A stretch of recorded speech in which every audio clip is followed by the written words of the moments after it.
All right, I'd like to call the meeting to order. If you can please rise for the Pledge of Allegiance.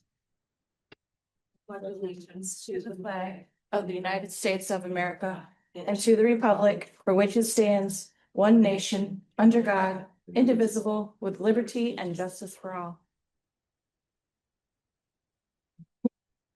All right, roll call of board members. Hester. Here. Aaron's. Here. Slopsama. Here. Hoaxma, present. Milnick. Here.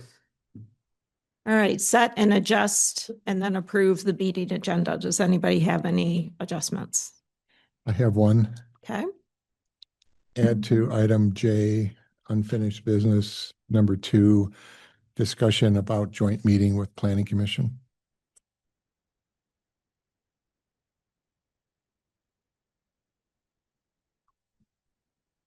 okay. Any other changes?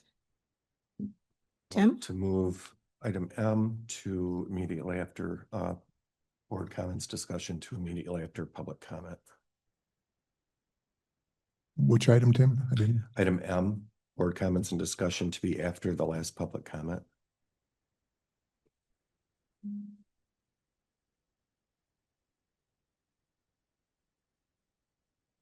Any other changes that anybody would like to recommend? All right, all those in favor of the amended agenda? Aye. So I need motions and seconds first. I'm sorry. All right. I'll make a motion to amend the agenda as indicated to add item J2 and move board comments after public comment. I'll second that, Melnick. All right, motion made by Slopsma, seconded by Milnick. All those in favor? Aye. Opposed? None opposed. Motion passes. Okay, we have no public hearing today, no scheduled presentations or announcements. Any correspondence you'd like to know? No. None noted. We don't have a consent calendar here. So that, Excuse me, Linda, did you skip over public comments? sorry, I did in error. Yes, To conflict of interest and Yeah. okay, I apologize. I know we've got a lot on the deck today. Declaration of conflict of interest. Does anybody have a conflict of interest to declare on the agenda for today? No. No. None noted. All right, public comment. Any person shall be permitted to address the meeting of the Township Board. Public comment shall be carried out in accordance with the following board rules and procedures. Comments can be directed to the board with questions directed to the chair. Any person wishing to address the board shall speak from the lectern and state his or her name and address. Persons may address the board on matters that are relevant to township government issues. The chair shall control the amount of time each person shall be allowed to speak, which shall not exceed 5 minutes, excluding the time to answer board member questions. And in order to avoid unscheduled debates, the board generally will not comment nor respond to presenters. Silence or non-response should not be interpreted as disinterest or disagreement. Would anybody like to make a public comment?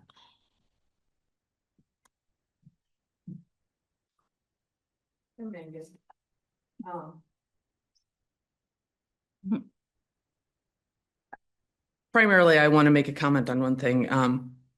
My read of your board packet is that you are skipping over creating a civil infractions ordinance, and your legal counsel has told you that you don't need one and you can just go ahead with what you have.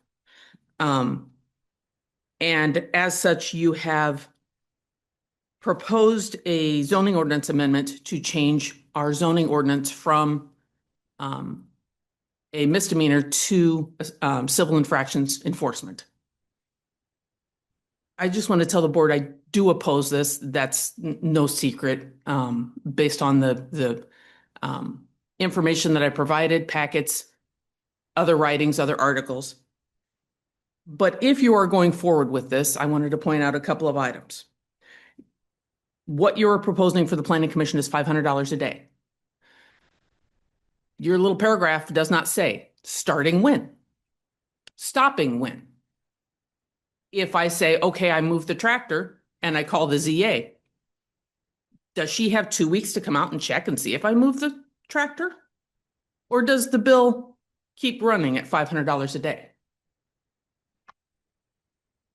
Where is the appeals process? If I get a speeding ticket, now I'm going to lose. But I do have the right to take it to court and put it in front of a judge and say, hey, this officer was having a bad day. There is no appeals, no start date, no end date, no standards or guidelines outside of the policy and procedures manual, which I know you do have in policy in practice, but there's nothing to govern what ZA does with this. You are elevating our ZA to the office of demigod. So if you are going to make this change, I strongly encourage you not to. But if you do make this change, your proposed change to the zoning ordinance is woefully inadequate. There's a lot still missing, and it's not as simple as just switching 3 words and all of a sudden you're good. Thank you. Thank you. Is there anybody else that would like to make a public comment today? All right, moving on here. So restating no public hearing, no scheduled presentations, no correspondence to report. We don't have a consent calendar here today. Unfinished business. First, we had any park and recreational items. I'm not aware of any items being brought before the board. Does anybody have anything? Okay. And then next, we're gonna launch into carrying through to more budget reviews today. We do have Josh here today. And so I would like Josh to come up here, and he did notice something that he would like to talk to us about that we may want to change on our budget. And then also if anybody has any lingering questions about park or fire, we can entertain those. So switch over to my budget file. So, and Tim's got the file up there. Which fund are we going to? Which, Fire. We're going to go to the fire fund. Let me just. just as a point of order, are we working through the unfinished business items first? Did I just skip something again? No. Okay. There aren't any, are there? We just added one. Oh. You are yeah, correct. you're right. We'll go sit back. It's that again. That's okay. And I'm sorry about that.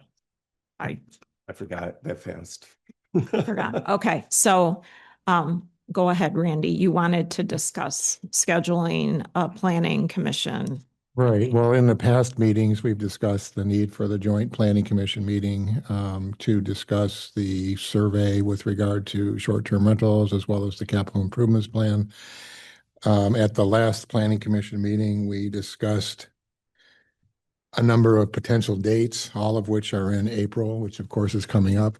And so I know it's been extremely busy with the township, lots of issues moving back and forth, and we've not talked about that. The planning commission did throw out 6 dates that work. The larger question, I think, is whether or not that is, whether April is an appropriate time to have that joint meeting, just in terms of timing with regard to the survey. As you know, a prior, just a recent township board meeting, we had the proposals from the firms to help us with the survey. That topic has not been discussed with the planning commission as of yet. There was the desire that the final survey be in its final form, be reviewed by the township board before it went out, including the questions and the methodology. So I am personally wondering whether or not that we ought to move this joint meeting out to May or perhaps even June to have the timing be appropriate. We also have had some changes in the ROWG committee. And with regard to the capital improvements plan, Rod Rebant is agreeing to head that up, that work. He has some background in that area, and he is just a new member of not a new member of the planning commission, but he's just recently appointed. So he has only had a month or so to get oriented. So I know that's a lot, but I didn't want to leave that issue unaddressed here in terms of a meeting. Again, my thought is I think April might be early. There is no survey questions that have been worked on yet. And as I said, the planning commission has yet to even see the proposals that have been generated. So you're saying you think that doing this in May would be more appropriate or more productive? I think so. Or Just- even further out. Just a note, last year it was May 29th, so I don't know if that was a good timing. Yeah, go ahead. I would prefer, the main reason I would want to meet with the planning commission is I think we all agree that the survey is a good idea for SDRs, but I want to wait until the questions are ready for us to discuss. And then I think we come together and debate as two bodies about what to ask people. I think it would be more productive than Looking just at a blank pulse piece of check. paper, I agree. I think the planning commission needs to do some work in terms of the questions. And as we've talked about before, it's very important that the questions not have a bias to them and that they are layered in the sense, as we've talked about, I won't go back into it now, but the complexity of asking a good survey question is substantial. Thought the survey company was doing the questions. They would help us with those questions. They would help review that to make sure that there aren't biased because I think there can be biased inadvertently. I mean, not intentionally, just the way you might pose a question. So So Randy, based on I know that Reen Stratton has a real good feel for her cadence of next steps here. So do you want to double check with her maybe and maybe confirm, and you could come back with us at our Thursday meeting as to whether or not May is realistic and if she's thinking early versus later May? yep, that'd be fine. That We makes bring sense? this on the agenda for Thursday then as well. Yes. Well, you won't know the dates of your PC member Right, our preferences. meeting is April 1st. Okay. Well, somebody has to. The decide. question of timing, I mean, these meetings are not easy to arrange and we want to make it as productive as possible. And nobody's looking forward to another meeting, an extra meeting during the month. There's already several. Okay, so you can get a little bit more feedback as far as timing and cadence that would make sense. Sure. Okay, and we can talk about it on Thursday. Is everybody in agreement on that? Yeah. Okay, thank you. All right, next. Okay, so now we are ready to get to budget review items. So Josh, if I can call you back up here. We reviewed fire and park and some others last Thursday night. So Josh, you had a comment and that would be on the fire fund tab. Yep, line Department 745, so that turnout gear line item under line 745. Yep. So we're gonna project 16,500 for this year with that travel grant that we received, but we won't be spending it. My goal was to add that to the 20,000. Oh, So that way we can utilize the grant and then also still work on replacing gear. So how much was it? 16,500.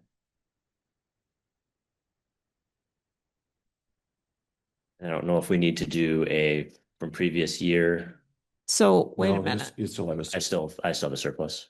Yeah, So Yep. that was grant money you had from the the tribe. current year, right? And did you just change that to 16 or did you take the 20 and add? We 16? added it together. 36.5. Okay. That's a total. It's kind of hard to see from this angle. Okay. Yep, that was the only thing that I noticed while reviewing the budget. So Did anybody have any lingering questions for Josh as long as he's present? Yeah, I did go ahead after Thursday's meeting and you'll notice under salaries line 22,702.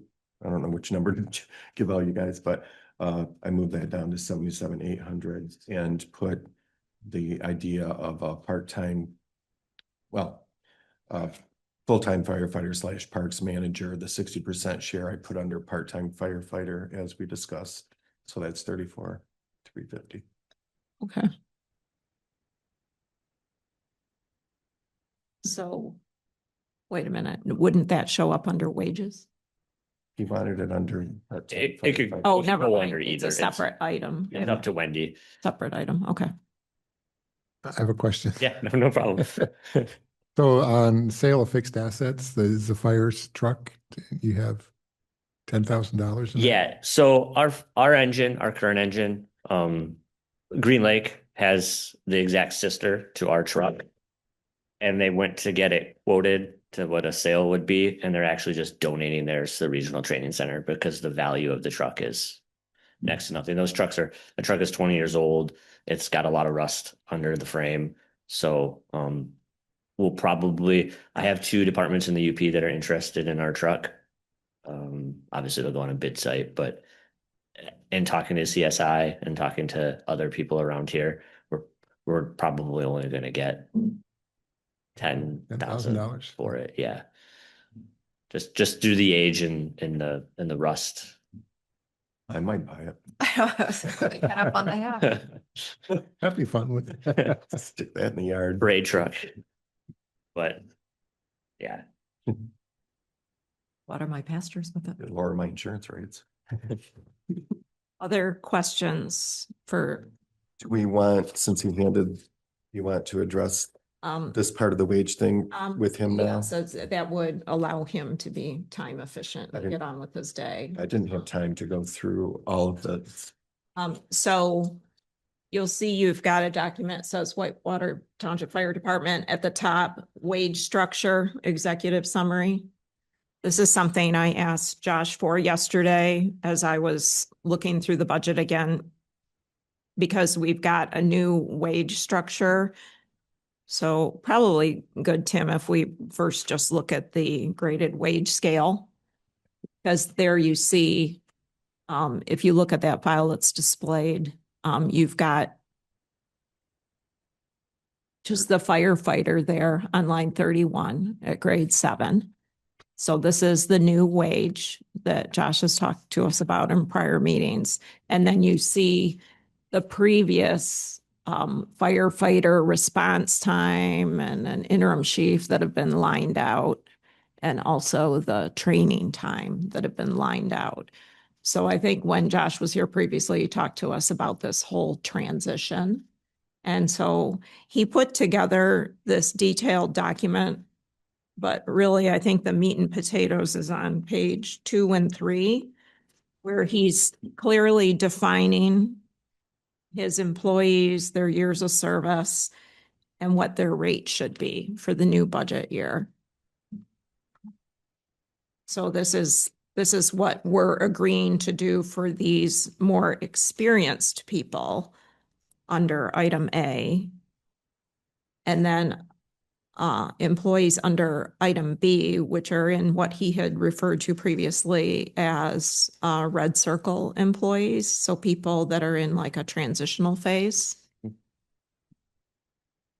And then he also at the same time addresses people that are at the first 2 steps. And so it just clearly identifies what are the rates of pay for the various people given their experience, and taking into account, we'll have this red circle with these 4 employees in place for just a period of time as we transition to this new format.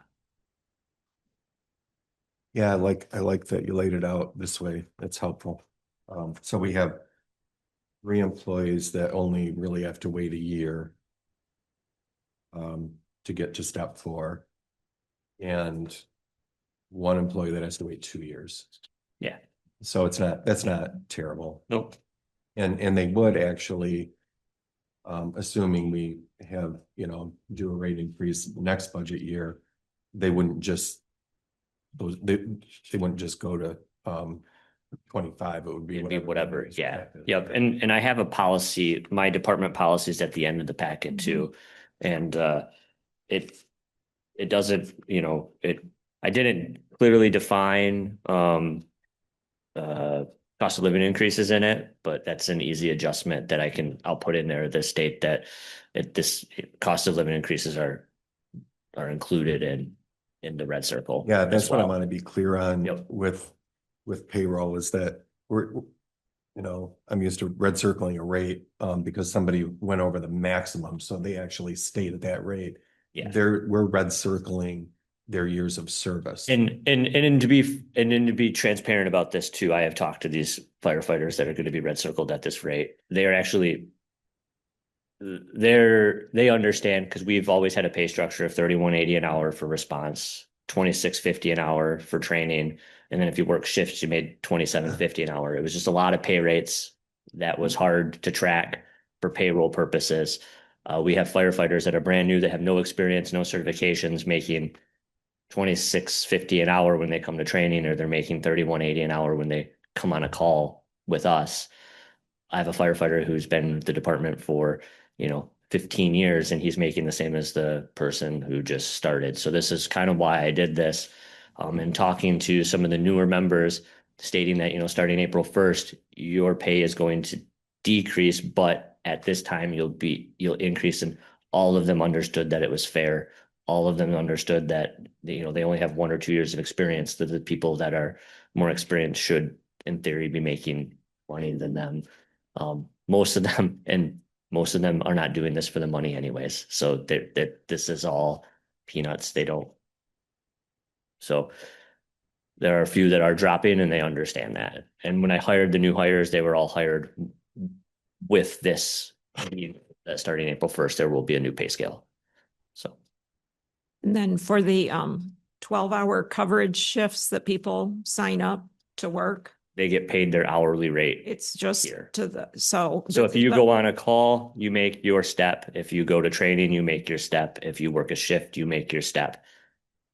So it's a huge simplification of the payroll process. And at the end of the day, it's a cost savings. Okay. So So do we still call it on-call wages, or, Well, I mean, sounds like I thought no. we had it, I thought we, well, we had, Line item. I think it's just a line item, the name of the line item. We can change the name of the line item, yeah, can't we? it still says on-call wages on the budget. Right here. So I think what is the thought process in that, Josh, to just kind of help us continue to track and understand I'm tracking. how much we're spending. We're spending in Support versus how much we're spending on Yeah. actual run wages. And then you have training wages as well. Yeah, so I'm separating them out when I send my payroll to Wendy, just so that way then I can run numbers on that spreadsheet at the end of the year. How many hours did we have in training? How many hours did we have in response? Why don't we just call it wages? I mean, can't we just make that 0 and move the 83,200 up to wages? I mean, why? Yeah, that would be a simplification, and Yeah, then I mean, I can just change the number in my spreadsheet. Get rid of the 709. Instead of the 709, we'll leave that empty this year. Yeah, Just Yeah. make it wages. makes sense to Yep. me. But just clarifying, you'll still track that internally. I'm still tracking that internally. Yep. I can see why you have to keep track of training wages separate, but Well, this would help you a little bit too, right, Wendy? Yes. If you don't have to record that. Okay. and then I'll go 0 here. Well, I'm glad. Thank you for doing this, Josh. I think it's good because there's been such an evolution of things with how we're staffing and how we're paying in the last 12 months. And we we were competitive, overly competitive, actually. I believe this puts us, we're still at the top. We're still higher than starting wages for most departments, but we're now in line with what people are instead of just way out in right field. So this is going to help us in the future for sure. Okay. Other questions for Josh? I think we could. Okay. Other than we eliminated up here, we eliminated all these, there were a lot of fire department positions over the years that were created, and I imagine you got all these job descriptions. Probably fire department has its own file. So we eliminated grade 5 interim fire captain and interim deputy fire chief.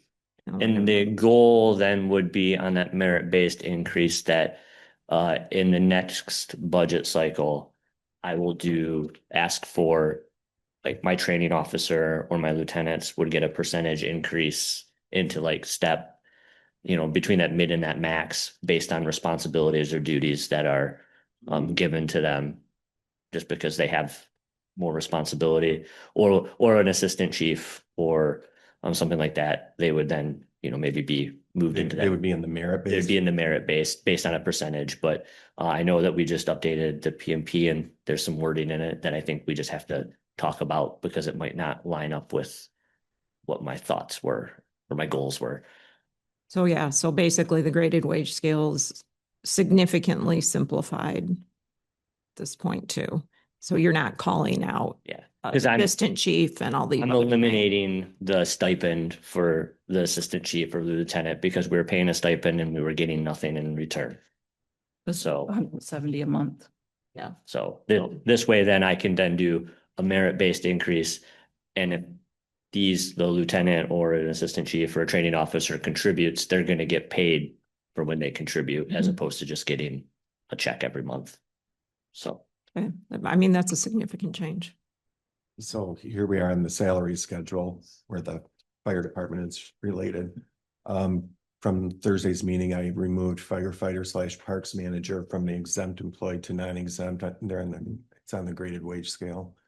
And then Josh said we can eliminate assistant fire chief, fire lieutenant, training officer, and he just talked about doing stipends for those folks.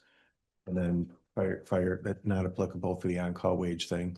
It was kind of weird that it was on here and then it was on the other, but can you explain to us then, the logic behind, assistant fire chief? We're no longer going to be paying him. so the logic there is that he will be, or she, would be at the step 5 at 2750.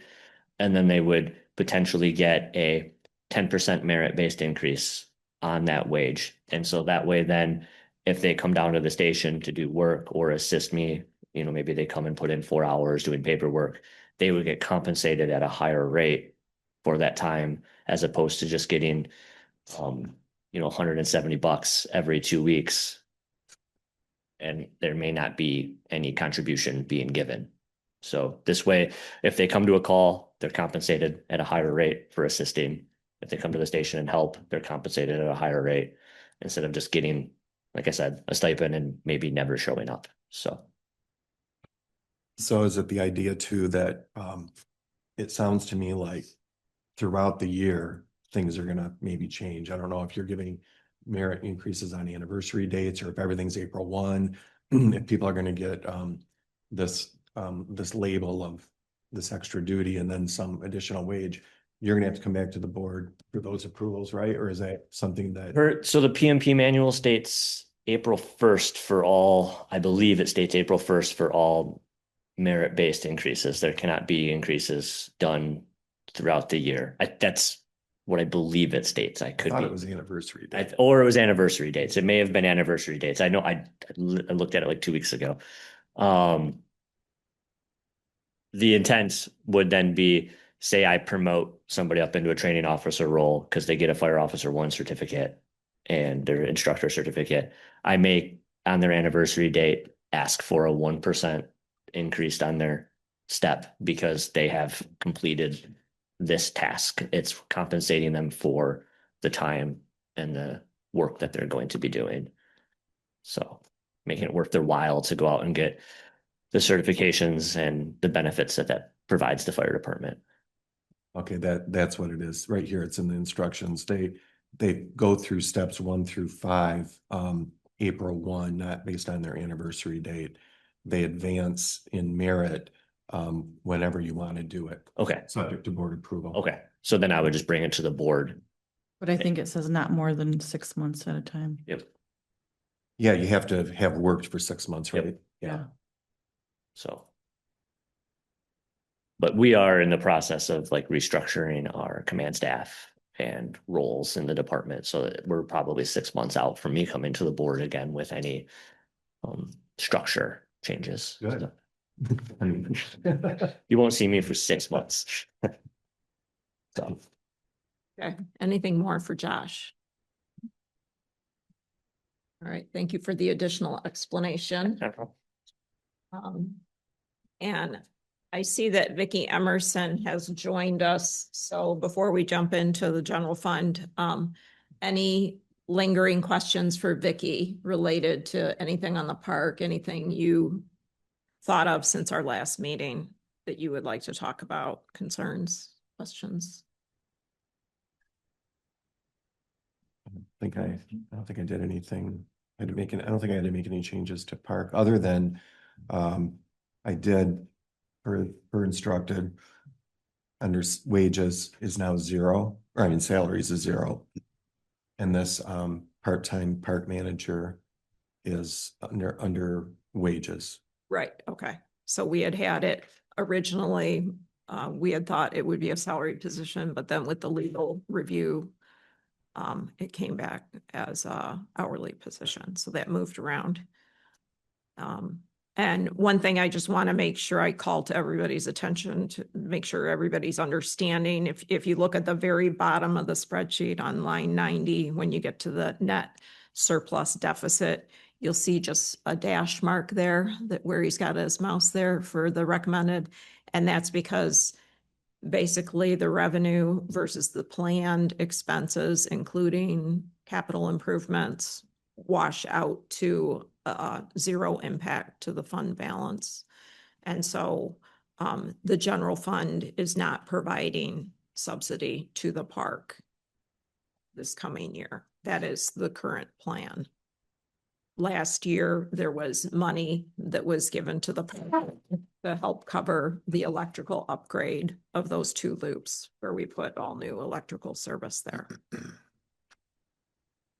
Right, under line 21, though, we are budgeting to use prior year surplus for the capital projects that the board. So I have one question on Parks and Recreation Fund, line item 714, health insurance.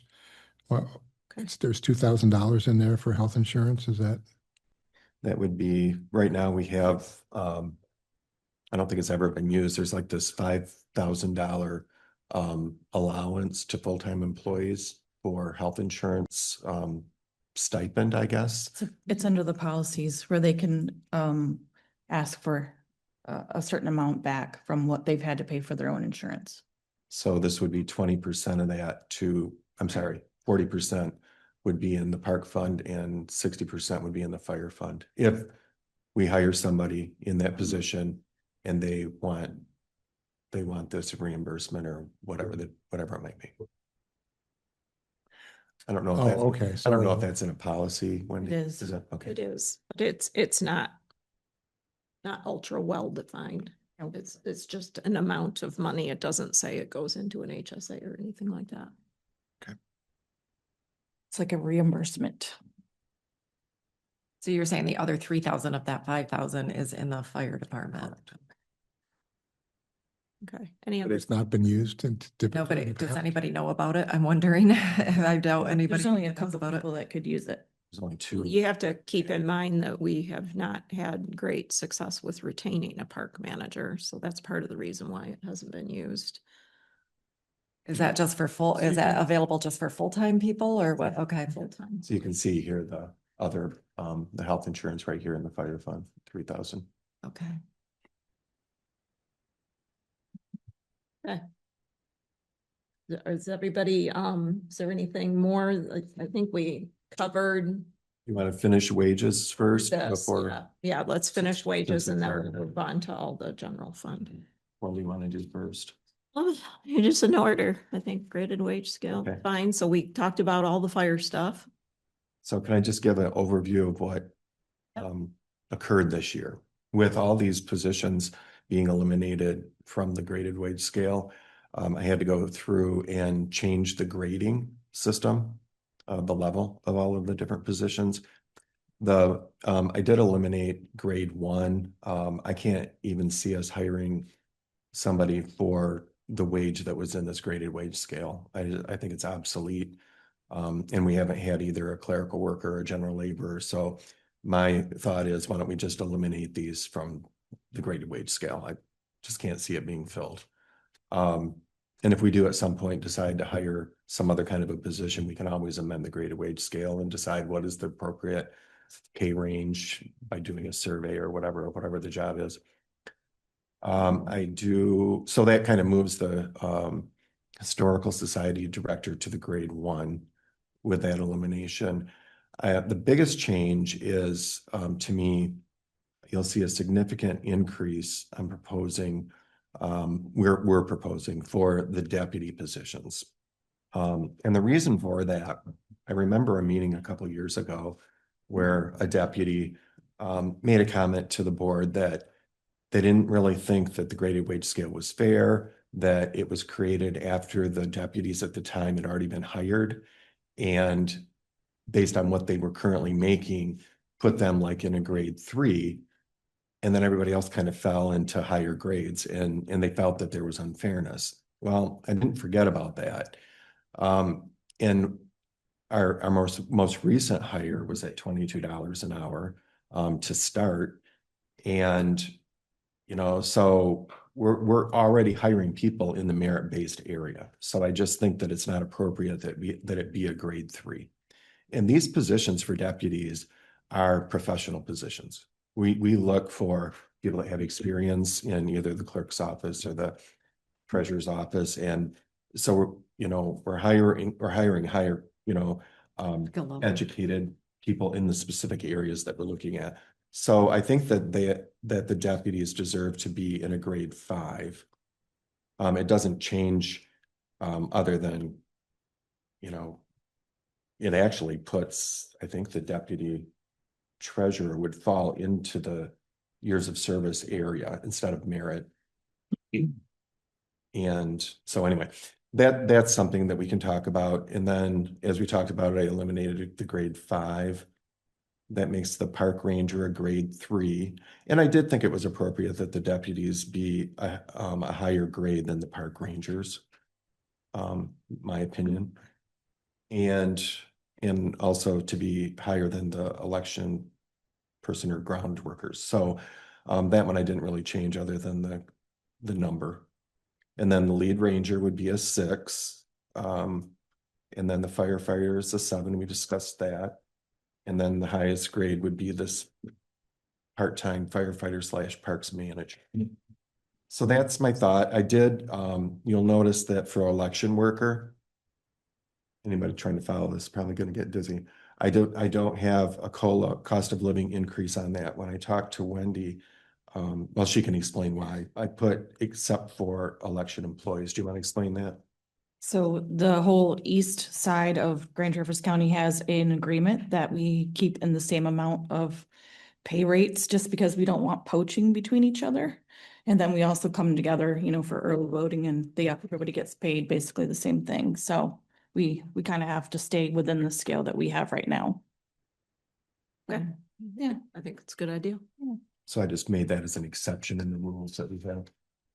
Okay, so what questions do you folks have on the graded wage scale? Any concerns, any problems with what's planned?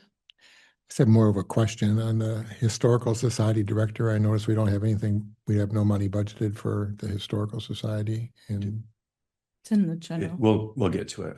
Not I general moved fund. it. I thought I We saw, just moved it to one line. I thought I saw 0 under. Right. I put it in township board. Oh, okay. That's That fine. is its own department. We'll talk about that later. Yep. And I'm curious on the election. You explained the election workers. So do I have that right? I have election inspector higher than election chair. Oh, the chair No. is higher. Okay. Yep. So did you compare though with the other clerks, the wage that we're paying? Are we all, Yeah, these are you're good. all paying the same? Yes, Okay. these are good. Yeah. Okay. All right, other questions? All right, why don't we move on to the salary schedule then?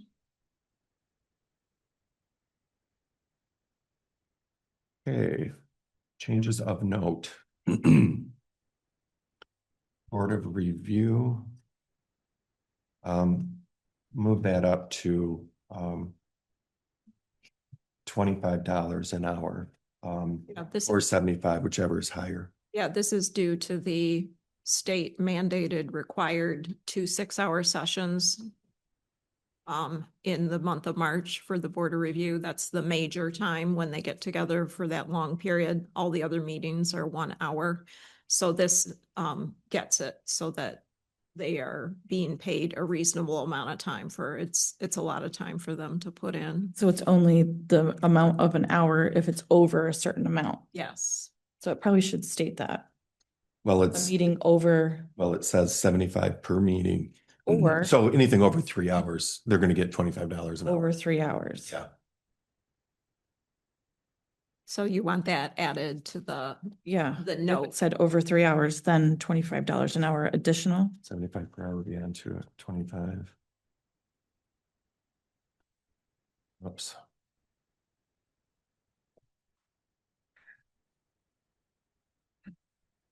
I'll do it this way.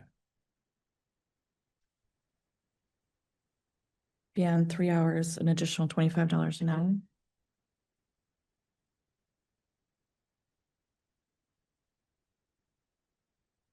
Right. It's a little funny looking, but yeah, that accomplishes what you want to accomplish.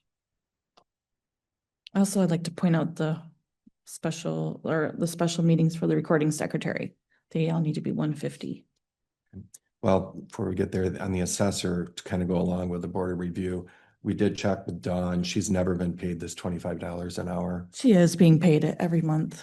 No, No, she no. gets the 100. She's never. Oh, she's it's never turned on it- her timesheet. It says $25 an hour for filing for 4 hours. That was their agreement. Oh, but she said It's- she told us she never has done it. So Well, the previous clerk was always having it. And so I have all these timesheets that say that on them. And so that's what I've just been doing this straight. The question we also asked on was, are you getting paid $25 an hour to come to board of review meetings is the question we asked, and she's not. So we just wanted this to be clear. So her timesheet says that for 4 hours a month, she's doing some kind of filing for us and it's $25 an hour. right. Okay. And then she has a different arrangement with Agni Township. She gets paid a higher salary. So I think this is more clear because, it could be Right. interpreted incorrectly the way it was. Okay. And then, so we're at planning commission. I just made the change on, regular meeting, special meeting. I'll let Randy, if you want to address the idea of paying $300 per meeting for the chair. Well, that's a continuation of comments we've had about the complexity of the planning commission meetings has gone up dramatically in the last several years. And I think the board packets oftentimes rival what the planning commission's packets are almost as substantial as the town board packets. So in terms of putting material together, I know I'm on the phone a lot with Reen about agenda items and with Deb, of course, and so forth. So the amount of work is escalating. And so more compensation is definitely warranted.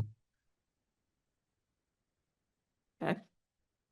And then now, and. And you said you're catching this update to the recording secretary. Yeah, so the thing I'm changing on that is the 125 should be 150, is that right? Correct. Okay. And was it wrong last year? No, Oh, okay, all right. Let's see where else I have that.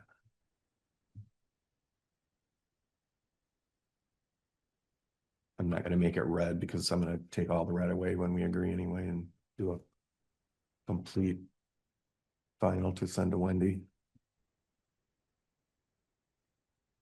I think that's the only place. It's under the planning commission and the ZBA. you got those. Oh, just did those. Okay. So then we have the ZBA, bumping that to, it was 75 per meeting, the same as the board of review. And so I'm making that 95 a meeting to match what we're paying planning commissioners. And the reason for that is, the ZBA, when they have something coming to them, generally those are of significance. Sometimes it involves on-site review that they have to do in preparation for the meeting. Or in some other cases, it's just a substantial amount of review of documentation prior to a meeting. So seems suitable that it be increased. And there's a member of the planning commission on the ZBA, right? Right. And so they make 95 at a planning commission. Other simple. So now it's the same when they go That's a to good idea. And zoning administrator, 2.7% increase. Is that raised, or is that number correct on the sheet there? Did I- We gotta get to it. calculate wrong? The, on page 38 of the packet, it shows. Oh, no in the, increase. he updated it. I think this is Yeah, this is updated since the packet was issued. Okay, two. So Yeah, so 52,400. Yeah, I do have to change it in the general fund. When we get to that, I'll do that. This was just a recent change that was made. Why I handed yeah, out the sheets. we originally thought of holding off on this till she's up for her annual review in April, but then after further discussions and consideration, decided to just apply the COLA increase. And we talked about the elimination of these, now with the fire chief, it's a 5% increase. He provided a regional wage comparison. This still has him, I think not the lowest, but pretty close, but in the more competitive area. And at So- least Linda, I feel Well, this this closes the gap a little bit. does. But this also reflects that he's taken on additional responsibilities and in preparation for this joint firefighter park manager, that he will be the supervisor of that position in both roles. So, And he's gonna get an evaluation too, right? and he is due for evaluation in July. Yeah. And Does so that potentially include any salary adjustments? it At the can, value- it can. What was the increase for the zoning administrator, the percentage? 7. COLA. And then additional activities compensation. I don't think that $25 rate has changed, and I don't know when. Maybe it was created at that rate, but I did some research that that program started in about 2023. It was a while ago. okay, Did you have something to add, Wendy? No, it was started at $25 an hour, yeah. okay. So So it's just proposed to be 27.50, open to debate and discussion, of course, but I would just add that we need to circle back to the policies and procedures in terms of how that's implemented, but Yeah. that's another day. well, that's actually on our Thursday meeting. That we'll have that discussion. That will end it. That will, Okay. we'll have that Okay, discussion right. Thursday, yeah. That's the section 3.0. So, and I know you had some thoughts on that, and I included for that agenda. It's just a little off topic, but for that agenda, I included the one that Wendy found. I haven't even done like a side by side myself, but the one that Wendy found, I didn't assume read you it. did that. I did write it, yes. Okay, all right, and then I just had the one that I had, the current one, and just a few changes that I had to it, so I haven't really looked at the two to see if you included what I already included, I don't know. I haven't looked at them side by side yet either. So let's get back to this topic. So, does anybody have any concerns with anything that they're seeing here? I wanted to bring up the elected officials' wages as well, and I just received the wage survey that Tim did last night at around 9 o'clock at night, so I don't know if everybody else has had a chance to see this. Yeah. Yeah, it's Oh. mine and two. Okay. It's all right. So I know last year, when we were discussing budget, we were talking about how grossly inadequate the wages for our township were compared to other townships of our size and workload. And at that time, we were pretty new in our positions, and I know I wasn't comfortable with, really asking for anything above and beyond what we were elected for at that time, but we did give the clerk a nice increase, recognizing the fact that she did need to be here for, a significant amount of more hours than the rest of us. It's not the hours that they're supposed to Well, be in the and the salary. duties, but this wage survey does show that we are quite substantially below averages in our area. I know Linda recently reduced her salary for personal reasons, Social Security and different reasons. But I think that we really need to stay up to market in our wages for fairness to these positions in the future. I mean, it's going to be 2 years before we're, possibly running again and having other people elected into these positions. I think these wages should be fair and to market value for the people that might want to come in and run. And it would be a little bit more attractive if people had wages that they knew were fair and competitive in our area. Okay, other thoughts? I don't have a copy of that. Oh, you don't have a copy of this? Send it to everyone. Or Linda forwarded it, didn't you? I forwarded it, but why don't we just copy it so people are printed off so people can, Let me, I might have to fix how it's printing. well, I guess before we go into that rabbit trail, because we could also follow up on that on Thursday. Are there other thoughts on what Jill has stated? Randy? Again, I haven't seen what was Okay, sent so out. you're so I wanting to can't see really the data. comment on anything that I haven't seen. Okay, Wendy? I'd like to mention that even though our township says we only have 2,200, the population, that's not actually correct because most of our people are not PRE'd. And so they still have our services. They still come in and talk. They still have to do things. They still have to pay taxes. And so our population is more like Acme. It's 4,400. And the root amount of work doesn't really change based on population, I've heard from other clerks. So everyone's kind of doing the same thing.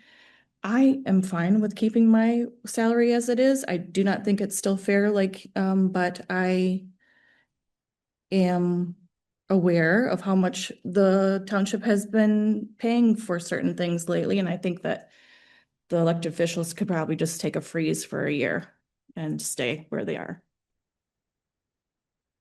Well, and you're speaking that from a point. Excuse me for a minute. We're following Robert's Rules of Order, which means everybody gets a chance to speak or you get to speak again. So, I'd also like to point out the amount of statutory duties that are not being done and being paid to outside sources. could you elaborate on that, please? I mean, that the treasurer's not doing her statutory duties, she's having someone else do them for her. So then asking for a raise that we're already bleeding out doesn't seem very fair to the public to me. What statutory duties are? Interrupting again. Thank you. She needs to elaborate. Tim, did you have any comments that you wanted to share? Well, I agree with Jill's argument. Looking at this, there are clearly, you can see on the survey, I put East Bay and Garfield down at the bottom. I couldn't tell, other than maybe looking at the wage with some of these positions, that I'm pretty certain are full-time, 40 hours a week. So it makes it a little hard to compare when you don't, you basically have to call and say, are you working 40 hours a week, full-time, whatever. And I know that it was the treasurer is part-time in this township, and the clerk is 4 days a week, basically, is what the design, I think, is what we talked about, that it was going to be. Again, Maybe it's it's been 5 days a week years. now. Well, Yeah, just go ahead, Tim. But the idea was it was going to be 32 hours a week when we talked about it last May. So it's hard to say, stay comparable. I do think that at 31, when I look at the comparables, we have like Acme is 31,705. If we did a cost of living increase, so their treasurer must kind of be like ours, the same kind of hours, I would think. But if you did a cost of living increase on the treasurer, that'd put it right at the same amount that Acme is at. And I do agree that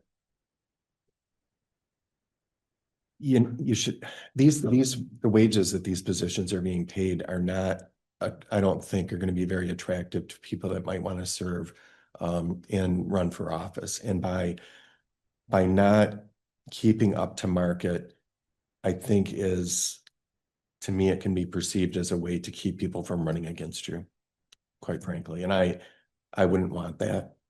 So I do have concerns about the supervisor wage being so low. Because I don't even know what the law is, what the rule is about when that can be changed. Like if Linda doesn't run next time, Then you can't change the wage before an election, I don't think, for so many months, right, Wendy? There's some rule about that. So whoever is going to run for that is going to be stuck at the 23,000 until they come into office, and then they have to go through, it'd only be a few I months. would like to stay on the topic of whether or not there should be an increase just this year. This is the topic of the discussion. Okay, but that's how I feel about it. I think you could, to be consistent with, market. The only one that I would consider raising is the treasurer, because the clerk and the supervisor had mid-year adjustments. So I don't Okay, think, so my 2 cents on this is I'm not comfortable making changes to this until we can fix our operational problems with our revenues and expenses. We are spending a lot of money for outside services, which I believe we need to spend in order to get things running properly and smoothly and in conformance so we can pass audits. And until we can get that fixed such that we don't have to pay for those extra expenses, which are substantial. We saw that in what we paid for the audit this year, and also in what we're paying on an ongoing basis with Maynard Casterison. And we're not done paying those bills yet. We have to pay for verification as well, because we're approaching the training phase for the clerk and the treasurer. And then there needs to be a verification that indeed we are able to execute correctly. I think we've all noticed a lot of errors in the system. And for that reason, I am uncomfortable giving any raises. I do find this helpful. So thank you, Tim. And I do think that we should all review this. But I just think an increase right now is not suitable. So I think we're back around to you, Jill, if you want to make some Okay. more comments. Yes. First of all, I would like to clarify, because I don't think everybody is completely understanding the whole process of where we are in the audit system and using the CPA. I have not had physical access to the system that we are using until September. So everything up to this point has not been based on my work. It has not been based on that. It has been based on the clerk system, fixing the errors in the clerk system. So until they get to September, late September, October, November, that is where we're going to see whether or not the problems were on our end of entry. So we didn't have access to the fund, whatever it was called, fund balance. Our responsibility was getting the information to the clerk. The clerk had to enter it into fund balance. Fund balance was used to convert to BS&A. So all the problems to date that have been found in fund balance. The only extra money that I feel like I'm responsible for is hiring a SAGE specialist way in the beginning, back in February, March of last year, to help Andy and I understand the former board's way of accounting, because it was very unique of how they were doing things. We also had a system problem where we upgraded to the cloud version of SAGE, which caused some problems and a change of data. So we spent maybe a few $1,000s with Deb Holman giving us some training and helping us reconcile. We reconciled every single bank account through April of last year, and then we were told to stop, because that's when the audit company, the regular audit company, needed to take over and get everything balanced. They had a very hard time balancing because our records, even though we reconciled everything in Okay. SAGE, did not match. No, I really need to explain this, Linda. Our records We did need to not be match. on the topic. We're on Okay. the topic of whether or not. Yes, the topic is, you're saying that a lot, thousands of dollars have been spent in in this. Again, this is not unusual either from what I've talked to and even what the auditors have said. When a new board takes over, there are costs associated. We're spending an enormous amount of money on attorney fees and other companies for consulting fees. So it's not just accounting. You know, we're spending an enormous amount of money on Zoom stuff, things that we're trying to figure out. It's our first year in office. So I don't think that should be held against the positions of the elected officials to get us up to speed and up to market. It's just the two things are separate in my mind. Okay, Randy? So I agree with several statements that were made. Number one, I agree that just because we're a smaller township, that doesn't mean the workload is that substantially less. It's not like if there's a township that's twice our size, there's twice as much work as we have. It's all the same, pretty much. Adding more residents is a factor, but not doubling it. I'm not comfortable. Secondly, I'm not comfortable changing any of the rates at this point. Obviously, there's been discussion about this, but I've not been part of it, so I don't really know where we are with this. I'm seeing this sheet for the first time right now. You know, I would like to see us get through some of the problems that we've had before we go into these adjustments so that we're more informed. Randy? Can always come back to it. And I think that this rate sheet has also some part-time people, but also the people in blue all have assistants. And so the lower rates account for that because they have assistants. I'm just saying that you should get paid for doing your statutory duties. Well, the blue are mostly just the deputies. I didn't know if they were full-time. No, there's other, yeah, Well, oh, that's- true, there is. So the ones that have lower rates though are most likely have assistants working. Oh, I see. I see. Even the zoning administrators, yeah. Yeah, they're not blue, but yeah, I get what you're saying now. But yeah, so it is, you can see it's hard. It's hard to do apples to apples. It really is, you know, unless you just have to interview every one of these clerks and find out in detail, you know. What And the that's deal is. another point I'd like to make is like Milton Township, the treasurer is paid more than the clerk because she does all of it. She does all the accounts payable. So everything's different. Like in the Peninsula Township, the clerk doesn't even do any of the general ledger, you know, stuff like that. And in Acme Township, I know the treasurer works very, very part-time and has given most of her salary to the deputy treasurer who works full-time. So there's differences in every single township. Yeah, and Randy, I just finished this Sunday, so I sent it to Linda. And if you look, yeah, if you look at your moving emails, target here, I got yeah, you might see one from Linda with it on. So sorry about, I waited actually because in the Elk Rapids News, I noticed the new wages for some of the townships in Antrim County, and so I updated those. With that information, went to their websites and got other information, and so it's as current as it includes the 2026 Grand Traverse County one that Wendy sent me for all the positions. So it's as up to date as it can get. Okay, so we've gone through that. Unless somebody has a motion they want to put on the floor. You know, we've had a lengthy discussion. Does anybody want to make a motion at this time is the question I have.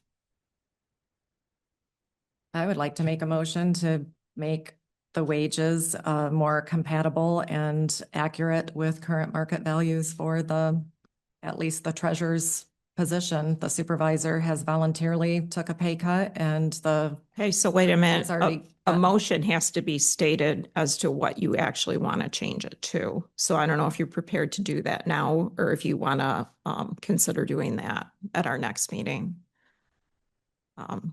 Or even, I will do it at the next meeting since not everyone has had time to really analyze this. Okay. And I might I can make a few more phone calls too to get a little bit more details on all right, thank you. hours. All right, so Tim, back to our sheet. Is there any other comments or questions or discussions anybody wants to have on that salary schedule? Okay, why don't we move on to the general fund?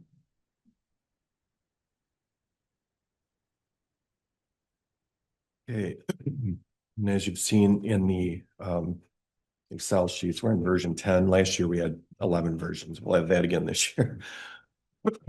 I do that so I don't lose anything accidentally and, I just go back and not have to fix so much.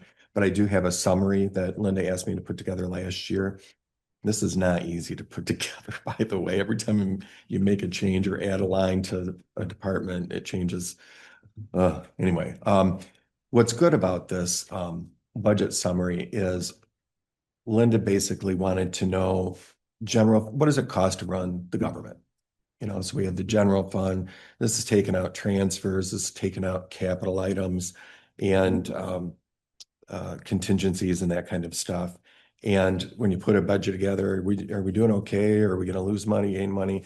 Well, the way the general fund is structured right now, before we get into the discussion, it stands to use $6,250 of its fund balance.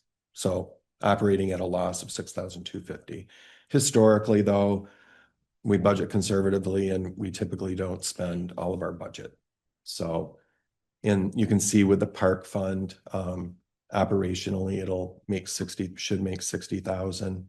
The fire fund, 23,700, and the ambulance fund, a loss that we discussed of 188,300, intentionally to get the fund balance down to a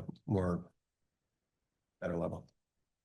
So that's that. The general fund, you'll see a lot of stuff in yellow. Some are new accounts, some are questions that I have, if I remember what the questions are now.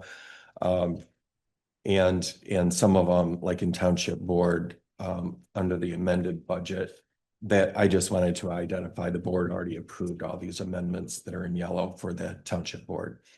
You'll see the journal entries over to the side. As I went through this, I did find areas that I think journal entries need to be made to recode or put things in a different account. I didn't send any of those to Wendy yet because I don't think she wants to do any journal entries until after the CPAs are done with their bank reconciliations. So, and may not even agree with some of the things I'll want to talk to the board about to see what their thoughts are. So should we just start with revenues then? Yeah, I think so. Just kind Okay. of step on down through it. So one thing, and we did see an email from the CPAs and I did find this, Jill, I think we talked about it, this Metro Act. I don't know, I think maybe, I don't know who made the cash receipt, but I think it's supposed to be like 12,150. I don't know. It is. That's what our deposit record shows. So Okay. it was entered incorrectly and. Okay, all right. So you saw that email then? Yes, okay. and I've already addressed it with All Andrew. right, so should I just should I do the 12,150 again for the budget? Well, yeah, probably, Okay. if not more. I don't know how they. And then either, well, it was That or- 8,000 and then, And that's money received from, is it Spectrum? From the state of Michigan. Oh, I'm sorry, Metro Yeah, Act fees. yeah, I All don't right. know how they're calculating, but, and this will be where we get, the nickel per foot of fiber in the ground. Yeah, that. So from 186 network is the only one right now. And I think yesterday Cherry Cable Communications just turned in their Metro Act permit. And we'll be considering that at a meeting in April. So that's the revenues. With the taxes, I worked with Dawn on that, with the warrant. And excuse me, I don't know what the Headley rollback is going to be on our 1 mil that we're statutory allowed. That's the max that we can charge for a township, statutory township. And last year it was, I think, note 5. It got knocked down to, my links just aren't working. I don't know why. It got knocked down to 0.5593. As you might recall, the Headley amendment is intended to control property taxes and governments receiving substantially more just because property values are raised. So this other one here, and Jill might have to check into this. We've state revenue, other payment in lieu of tax, 29,248. I'm certain that that's what it is, but I don't know where it went before. It was never, we've always received it, but I'm not sure if it just went up in property taxes. I don't know. So I didn't put anything because I don't know if that should be recoded to where it was budgeted for. There's actually two of them. There's like a pilt and then there's that heavy equipment one. Yeah, They're two different things. They should be Mm-hmm. coded separately. They are coded separately. Yeah, pilt is pilt, so I'm not sure where it So- was I put just, prior. it was an auditor telling me to make this and, put it there. right. Okay. So is that the money that we get because we have so much state land in the township? It's like a swamp thing, yes. Mhm. It's payment in lieu of tax. Because it's not privately owned. DNR property, I think, right? In And we have such a substantial amount of that, so we get paid. commercial forest. Well, commercial forest and pilt are two different things, but yeah, I think we have 15 properties that qualify for that. For the pilt. And Wendy's right, I did And see it- it, so heavy they're- equipment too. Yeah, they're all, so yeah, and heavy equipment is, that is a tax based on AIS is the only qualifying company that we have in our township that qualifies for that heavy equipment tax. So are you saying, Tim, that this 29,248 is actually in the system It is. under that code? It is. And are we saying that is correct? It is. 'Cause Okay. that's what the I just want to make sure. So that's the question auditor that, said to make that account. Okay. so should I make it like just 29,250 for next year there then? Probably. Does that sound right, Wendy? And it wouldn't affect my property tax calculation because that was based on the warrant and the, yeah, so. All right, That's a check from the state of Michigan that probably comes to the township annually. Yes. I think two checks, right? I don't know, Okay. two different things, but they're both pill. Yeah, Wendy said it was 2. All right. So then we have this local community stabilization, another thing that we're tracking separately.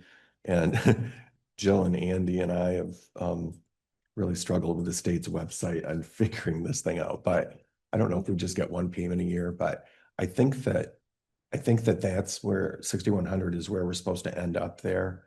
And I think this 16,966 already includes the journal entry that you corrected and sent money to the ambulance fund. So I'm curious why this is still so high. I don't know. But we may have to look at that. I think it was the date that you probably did the year to date. Just, and I don't know See why, the correction in there too. yeah, and I don't know why the auditor had a minus. I'll have to ask Richard when he's on audit. You know, why is it minus $513 from last year? I would have thought he would have caught that and corrected that, but. So those are just some of the things that I highlighted, but I don't. I think it's good that we had that discussion because that's gonna be good to add that revenue there. And so you're putting the rest of that revenue in ambulance revenue, correct? Yeah, So so over in the, well, all I did, $5,261. yeah, see, over here, all I did is I made it LCSA There you go. 9,100 is what you put there. Well, actually, you put 5,262, so I thought it was supposed to be 9,100. It's the 52.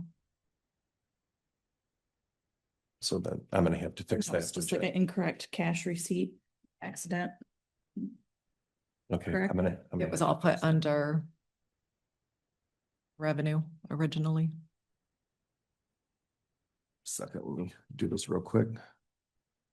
Also, the election reimbursement, that was just because, I mean, that's not a given, that was from a school thing. That was, yeah, I was going to say, so we shouldn't be showing that. Probably not. We're not gonna have a school election most likely. Okay, that was why I highlighted it, didn't know. Yeah. Okay, and then prior year surplus, this looks alarming. However, this is the fund balance that's dedicated to roads. Mostly, it's not all of it. That does have some deficit in it.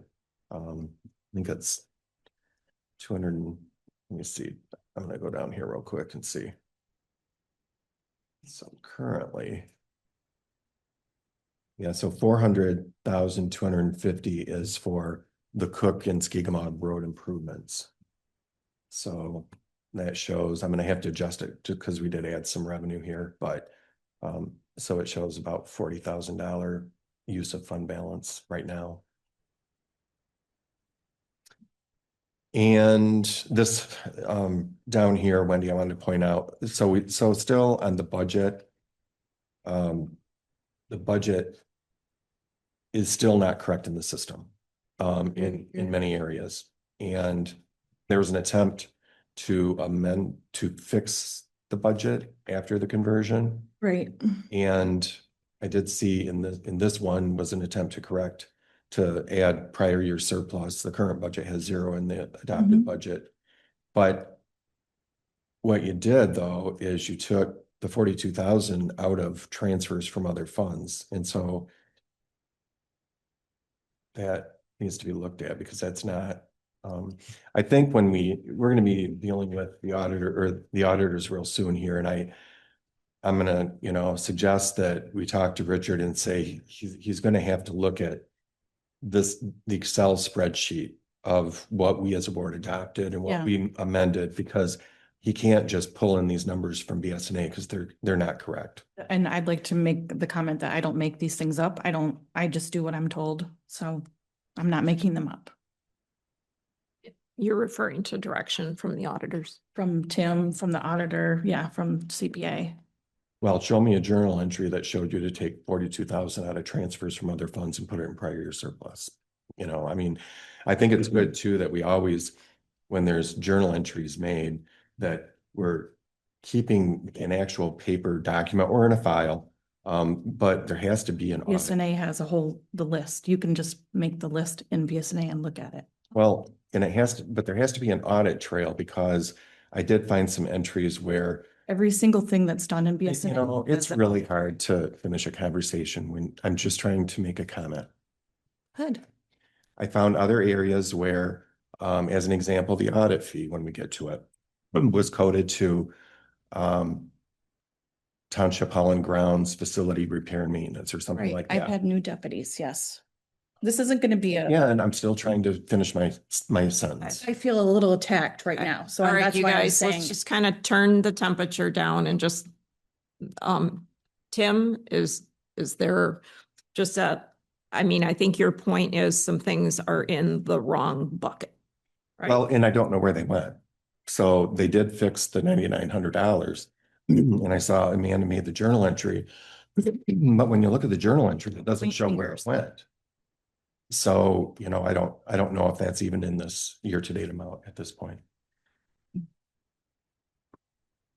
So that's, Wasting the $9,900, yeah, I don't know where it went. just a journal. It went to the treasurer for professional services. Because it was really from her, using that. I thought 9,900 was our base audit fee. Oh, I'm sorry. Yeah, that was the one that was adjusted from the treasurer to the auditing service. Yes, I'm sorry. I'm just saying I don't see it in the township board audit. I don't know why you don't see it. Well, I have to run a detail and see it. I did see the cell tower lease is highlighted because there's four additional receipts four receipts that were duplicated. The auditor has already caught that. Some of these things the auditor has found as they've gone through and reconciled, and they're just not they're not asking for the journal entries to be made until they're done, because some of the things were corrected throughout the year. Because if they said, well, go ahead and correct these for July, and then, it got corrected in December, then you got to do another entry to reverse what. So that's the Right. logic in that. So, So I think though that you have tried, as we've gone through this, to try and project correctly, because that projection yes, is our estimate. And I know you've been continuously checking the BSNA system. That last one was dated 3/20, so not long Right. ago. And then we get to the recommended. So I Yes, guess are that's- there others that, So I think we are all well aware of some of the struggles we've had with all the input from the auditor, Manuel Casterison, and also the various people involved in entering the data to get it in the right bucket. right. So that's revenues. But at least the revenue is in the revenue, right? Oh, I see it. I'm sorry, what's, So can we talk about the property tax and how that got projected? I want to know how that, if it says 75 right now, why is it being projected and where's that? Because those tax revenues are not, the March or February 14 was a due date. Right. And the county treasurer, you want to explain? The county treasurer is a new county treasurer and all his seasoned people have just left too, so they have been unable to settle correctly. So we are still waiting to settle with the county. We'll have one more distribution. We're usually done by now, but we have to wait to get numbers from them before we can settle and go forward. So we'll have one more. so just so I understand, do you take all of the receipts for taxes, forward it to the county, and do they come back and then pay us our portion on the back end? Is that how that works? Yes, well, we have to, every time we do a distribution, we match with the county, but then there's a final, at this time of year, there's a final kind of reconciliation between the county and all townships, and they are just new and trying to figure out how to get to those settlements. So we haven't received anything from the county yet. We're just waiting. But like you're saying, you turned it in on roughly mid-March? No, we just did, one because we were so late. We called the county and just said, look, we need to get some checks out. So can we go ahead and do a distribution knowing that this is not the final settlement? And we got authorization to do that. That's what a lot of the other townships were doing too, because it was getting so far past the deadline for us to send out our distributions. But we know that this, we have not yet settled with the county. They're still working on it, and we cannot settle with the county until we get their numbers and match everything up. So we will have Okay. one more distribution after this. And then the property tax admin fee is, most of that difference is, the summer admin fee is not, the receipts are not posted from the tax program to BSNA. And I think the CPA said that that's one of Angie's tasks to do, is to reconcile the tax account. And that's when that'll be done, right? Yeah. And again, these were all deposits that were turned in on time to the clerk that did not, there was a period of several months of stuff right before the conversion that did not get entered. That should have all been entered before the conversion. And when the trainer was here, after the conversion took place, the trainer found a file full of deposits that had been given to the clerk that had never been entered, handed the file back to me, and we had like June, July, and August deposits that needed to be entered. That all should have been done before the conversion. So now we tried to go back to the clerk and give her the journal entries to go ahead and get us caught up. And for whatever reason, she didn't want to do them. So all of those journal entries have had to Okay, go to. so, you guys, I think we're in the weeds again. Well, we And- are, but I'm and- trying to. And so, Someone's just making themselves look bad. so. I mean, and this is, okay. This is why we have hired a CPA firm to unwind all of this stuff and get it right. We owe that to the people. So in this year-to-date amount for the transfers, this 100,994, that 994 is the Miami Beach Sewer Fund. And kind of this way and that way, Richard is just going to have to fix that with a audit journal entry to close that fund out again. And he's the one that gave it to me in the first He place. did, but I noticed it was posted in January of 26. And so I got into this current year instead of, but it was also posted in March 31 of 25. So it was in there twice, and then Angie reversed it and put it Yeah, back. too many hands in the pot is what it is. So I'm not really sure. That one's kind Let of. me ask a question. The property tax admin fee, that's the percentage that you see on your tax bill when it's, when you get your tax bill, it's showing you the admin fee. That's a few dollars right on top of that. Is that what? It's like 1%, isn't it? Let me check. Mhm. 1%. Okay, so that's what the township gets as a result of. And that's why we collect most of it in the summer. With the school taxes and everything, so. So that amounts to $100,000 for the township. Right. Yeah. So we're down to township board, if everyone's done with revenues. You'll notice, just like last year, some of these highlighted notes, on your Excel sheet, you should be able to click to them and go to the note. Sometimes it goes right there and sometimes it doesn't. And then you can click right back. So obviously with meetings, I just estimated like 2 meetings a month or some, I don't know. That's subject to change based on what we decide. I have 0 for wages because historically, there's been some things charged in there, but I just don't think there would be. So that would be the additional compensation program probably should go under that.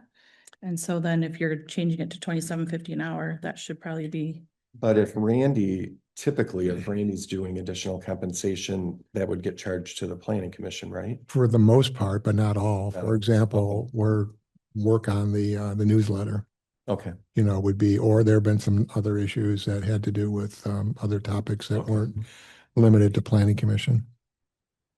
so when you get the timesheet, you just decide based on what? No, I'd actually list it. Oh, yeah, okay. yeah, and so there's other people too, I mean, that do additional compensation like yourself.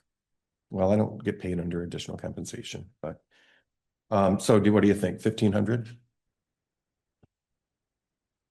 I don't know, Back to that. or 2,500?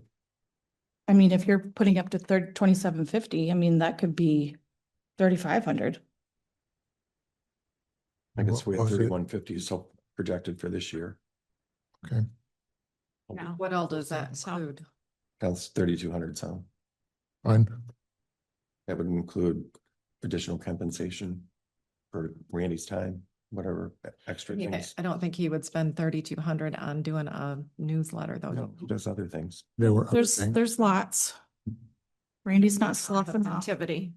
When the newsletter was one chunk where there were twice where we had to put Just an that together. example. And so So can I ask you, I have to back up to line 43. I think we might need a little bit more funding in that line just because currently you have that programmed out just based on one meeting per month, right? That's what your note said. I didn't actually punch. it No, into it's it. two, it's two. So 2 meetings a month is what I have, You do have it in this too. but that doesn't. I misread But it. it depends on what we decide when we decide meeting dates, So you If we're gonna did- go back to one or if we're gonna. You did 2 trustees times 2 Yeah. meetings a month. 24 Okay, then 24 never meetings. mind. Okay. Yeah, that's fine. All right, so you added an equitable amount to line 44. All right. Oh, let's see. I highlighted, well, so the things in this peach color, I just highlighted those and I put these journal entries to the side, just saying these numbers may change. And depending on if, we decide to, have things coded, reclassified into these areas or from them, I should say, either way. So, under professional services, I would have to look at the journal entry to see, these are things I think I can more discuss with Wendy. Yep, can we go to the Historical Society? Did we? It's it's right there. coming up Okay, so right here. It's It's a before we- new account. get down to that. The one thing Oh, it's that I reviewed is this audit and accounting services. So right now, we've got like 21,500. I think that's the fees from Gaybridge. It's Cambridge, Manor Christerian, and then you still need to add 5,300. That's the new bill that's gonna be on for Thursday. So that'll be a total of 26,000. And I think it's still missing the 9,900. I think it's missing something. Yeah, it's not catching everything because we had the regular audit fee, we had the extra fees from Gaybridge, and then we've got basically, I think, 3 now from Manor. So here's a question that, and it relates to these journal entries that I think the board should decide. We have this account, audit and accounting services, this account. Which to me should be all encompassing of whatever we pay our auditor and whatever we pay outside accounting services. So what's happened, and I think when you had your assistance from the auditors, the 3,600, whatever it was, ended up going into the treasurer's office under professional services, I think. I think that it should be here. And as well, I don't know if the CPA services charges bills, if some of them got put on clerk's office, if they did, they should be here, those kind of things, so that all of those professional services are in one place. If you all agree with that. I understand the cost center issue, and we'll talk about like recording secretary in a minute, but Those services, yes, they are, to me, it's a township board thing. The audit is the board's responsibility. The CPA services, basically, we're doing micro audits, and corrections that to me shouldn't go to the treasurer and the clerk and be split. Well, and I think similarly, I think this has gotten to be an enormous expense for us. And Yes. so, and again, I'm not saying I fully support getting the help to get it right so we can be self-sufficient. It's important, and I understand the point that Jill made about changing over board members, especially 100% of the board. This is to be expected. I get that, not blaming anybody. But it is important that we be able to have clear visibility to that amount of money. And when we put it or attach it to the clerk or the treasurer, then we can't really see what the total amount that we're spending on that is a very specific professional service. And it is the entire board's responsibility. I wonder if that 9,900 got put on previous year because it was the previous fiscal year's $9,900. Was it? Yeah. Well, I thought I saw when I looked in the system yesterday that we paid a bill like right around March for the audit that was done by the prior board. Mhm. And then I thought Good. Gaybridge didn't give us their bill for this fiscal year. I thought that didn't come through till like December-ish the when they prior- finally gave us. The prior board did not pay the audit That's bill what I mean. by the time we got elected. Yes, Yeah. but I think that we paid it prior to March 31st. I'll have to look into it. So you check on Right. that, but if you did code that to last year, that would be, you can't really do that now. You would have to reverse that and put it in this year. Because that would be a prior period adjustment, which then our audit, our beginning balance of our audit won't match when Richard comes in. So it looks like that total should be 31,294 for auditing, 31 what? 31,294. Okay. And that'll probably match up with these journal entries I have on the side, but that does not include that 9,900 or whatever I'm gonna send to you. But- So we'll have to. Okay, so, and Doesn't I mean- trust that Wendy will check all of those numbers. Are we in agreement that we will keep all our auditing and accounting services in one bucket? Is everybody in agreement on that? Yep. Okay. So, before we get off that topic though, I want to talk about our projection for next year. Okay, so you want me to jump down to the contingency I have? Yeah, so Okay. reviewing this For a ride here. for a ride to the end. Here's the contingency I have so far, $34,000. But the point is, we know full well that we're gonna spend a lot more than $10,000 in auditing and accounting services. The question is, how much? And based on where they are right now, I believe that latest bill for $5,000 from Mainer only took us through, February. I was gonna say sometime in February, like mid-ish February. And so we've got to still pay for another 6 weeks of that, and then whatever's required into the new budget year. And that'll all go in the new budget year's funds. I anticipate too that there will be additional charges from the auditor. If you recall, when he was here, he was talking about some townships hire an outside firm, and they've done this for us too and charged us for it, but to get your financial statements in a condition to be audited. So that'll be something that we'll have to talk with Richard about and the board will have to decide, do we want to use the auditor to do that? Or do we want to use the CPA to do that and then have the separate firm audit the books? So that's another discussion that we'll have to have. at I'd some like to point. clarify too, even though we've had three POs of $10,000 each, we've only spent, once we pay the 5,000, that's only $12,646 to Manicristerian so far. That's what they've billed us. I thought we were up to, you've only had 2 bills. Yep, for some reason, I thought we had 3. Nope. Okay, so what you're saying is the billing is lagging by quite a bit. It is. Okay, so that's all the more reason to make sure that there's sufficient funds in that recommended amount. So do you want And- it to be 30,000? I personally think we'll end up paying more than that before everything is settled. That's just my opinion. You want it to be 45? I would make it at least 40 would be my opinion. I think that's because if we're unrealistic, you're just setting yourself up to have to do more budget amendments and Mhm. more changes. Yeah. Wendy and Jill, what do you think? If they're up to February right now, it'd be nice to know what we are truly year to date. But if they're up to February, what are you anticipating $45,000 worth of more auditing to be done? So this is the general audit, which is $10,000 right off the top.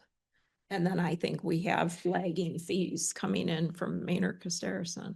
Even Wendy just said only 12,000 so far has been paid, so there's a $18,000 more in the purchase order. Okay. Yet to be That's- billed, so that's 20. So that's without even sneezing, I'm up to 30. Yeah. And I think that there will be As well pay. charges for verification because there's still, I don't think we've actually given them a PO yet for training of you guys. I think that might be more. And then we have to have you guys do the work for X amount of time and then go back and check it because you can't afford to just wait 9 months and then find out again, since everything's lagging, with the auditor and stuff. Mhm. I just foresee, when's the bleeding start? I'm just trying to estimate. Or stop. Stop. I'd like to, I'd like to stop it, yes. But I personally think that, yeah, I think it'll end up at 40 to 45. Based on what I'm saying. Well, then you want it to be 45. I'd rather have the money there to So budget it, allocate the money so we don't spend it. and somewhere. hopefully not spend it. Yes, Well, that obviously is going to be the goal. okay. So the next line item is new. What I'm proposing is that we create a line item under Township Board called Historical Society. And I believe any wages or benefits, if they are paid, could just be charged to this line item. Any operation supplies or things like that. It's got its own department within the general fund. And it just is such a small amount of money. And it's just literally, we're dealing with Historical Society really is inexistent right now. There is no activity, It's dormant. dormant. She responds if you call her. She Mhm. does. She hasn't charged anything that she's been doing. And sometimes that's literally, I know last year there was a request from a resident to do a little bit of digging into Mhm. certain family history of some sort, something Yeah. associated with the cemetery. So- She was helpful to me several years ago in trying to identify some material, but I just want to be clear who directs her work. I mean, who authorizes her to spend time in charge? Is that the supervisor? The one time I had a request that came across my desk, I just provided her phone number and that was it. It's just, I would say, I mean, we can try and control that situation more, but right now I think even the number of requests is very minimal. I don't know. Wendy, you have any comments? I mean, she's just trying to make meetings again, but she hasn't had much luck. So, I mean, I guess once it becomes a thing, we can talk about it. So I think she does a very small amount of ad hoc Yeah. work. Yeah. I'm okay with this. I'm just curious of the Yeah. bigger question about. I would just say if Wendy starts seeing a lot of physical activity here or timesheets, then we can talk about it more. Yeah. Yeah. My understanding is the rest of the committee, kind of quiet quit or died. So it's actually a committee that exists? Used to meet. Yeah, Yes. but it hasn't met. No, It's Or- been several years. either for health reasons and COVID or passing away. So are we supposed to be assigning work? No, I don't think so. I don't have any specific work for him. Right. So Professional services, I have a few journal entries there. So, I'm reducing it. And I think what this is the other major question I want to ask the board, kind of same thing. So I noticed a few bill invoices for K were coded to clearly the wrong account, so that'll get moved somewhere, you know, the appropriate line item. But I think there's some invoices here that are for K that went into Township Board Professional Services. And because we adopt a budget by the cost center, the minutes, recording minutes for our meetings is a statutory responsibility of the clerk. And if we're going to contract that out like we are with K, I think that that should be under professional services under the clerk's department. So that if you want to know what does it cost to have a clerk's department, right? Then I think that those costs should all be there. And then we can see all of her, other than planning commission, that should go at planning commission. But then all of her costs would be there. And as far as your statutory duty on minutes, Wendy, that wouldn't include planning commission. Isn't that the responsibility of the secretary, if not the clerk, right? The clerk's still responsible for them. Well, you're responsible for them, but but the yeah, I clerk don't- isn't the one that goes to the meetings and takes minutes. It's the secretary that would, Right. okay. Typically not in other planning commissions. What's that? Typically not, I've not seen that in other planning commissions and Okay. Yeah. So, but I think for the ZBA and for the township meetings, I think that the minute should fall under clerk. ZBA? Well, would you charge that to ZBA? Yeah, Does she go to those or not? yeah. Okay. she does. So this professional services, after that discussion, this is not recording secretary, this is other professional services, I correct? think that's recording secretary is what's part of this 10,512. And I'm suggesting an entry to move it to the clerk's department Okay, and it reduces it down to 6,000. because the reason I say that now, sometimes I'm just thinking about the other times we use professional services. In the case of planning commission, we have a couple different professional services contracts. we had Gordy Fraser helping us with the private road ordinance, for example. Webster. Oh, Gibbles Webster is different though. That's under. I'm plan. sorry, LIAA. Mm-hmm. Okay, that makes sense to me. And Brick House Interactive is under here too. Oh. okay. Are you looking at the detail? I was just gonna run that report. Where are legal fees? I didn't even see that on the list. That's Still coming. later down. Yeah, it's its own department. Let's get back on our Excel. Yeah, I'm just looking at the professional services here, so we can just all see it.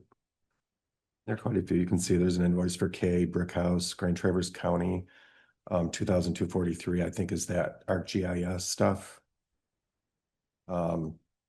Clearwater Electric, Gaybridge.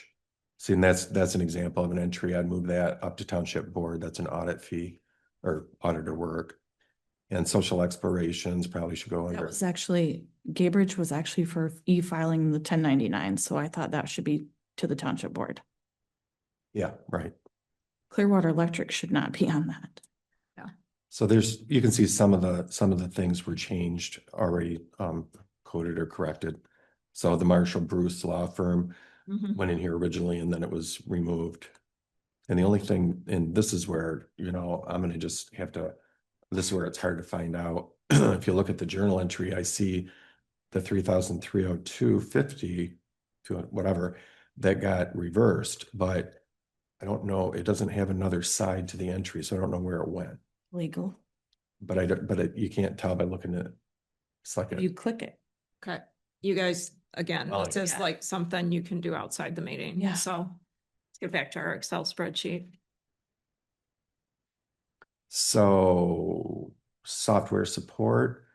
I had Noah send me the annual agreement, the renewal of all of our licenses for the computers and sorted them out by all the different departments. And that I'm gonna have a journal entry for Wendy that kind of redistributes some of those charges.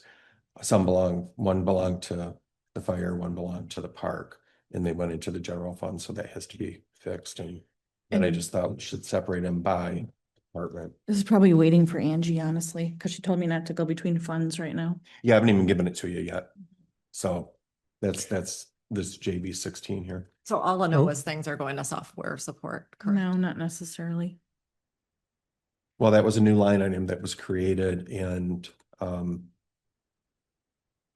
so I think that was with the idea that that's where Noah's not, It was created and yet there's data in there from Previous. 2024, 2025. Mm-hmm. So that's probably some of the initial stuff that happened yeah, right when we took office. beginning of last year. So, so is that $2,200 when we call Noah with a question or a problem that his support to His us? hours should Yeah. be, yeah. Well, I had him under professional services, Oh, okay. you know, and some of the charges already from Noah, you'll see are in professional services as part of the $6,000.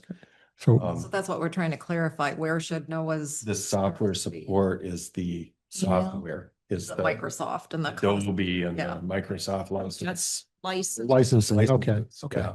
okay. Now that I would muddy that up with professional services. I mean, I'm not sure if there's guidance on doing this, but you know, there's a certain amount to be said for making it reasonable for it to be administered. And Do you want, is what you're saying, you want Right. Noah's charges in here too? I Or- almost If they're all together. Maybe it's, could almost say, since he sends individual invoices, that he sends invoices for everything. So we It's been get, rough. we pay in advance, excuse me, for blocks of time because it's cheaper. I'm all about cheap. Okay, and then, so that's like, they'll call Noah and say, my computer's having an issue. And then we have hardware charges and we have software charges. And then we probably have service calls that might come out of his block, service calls probably come out of his block of hours. Like, for example, we had to have the router replaced in the last week.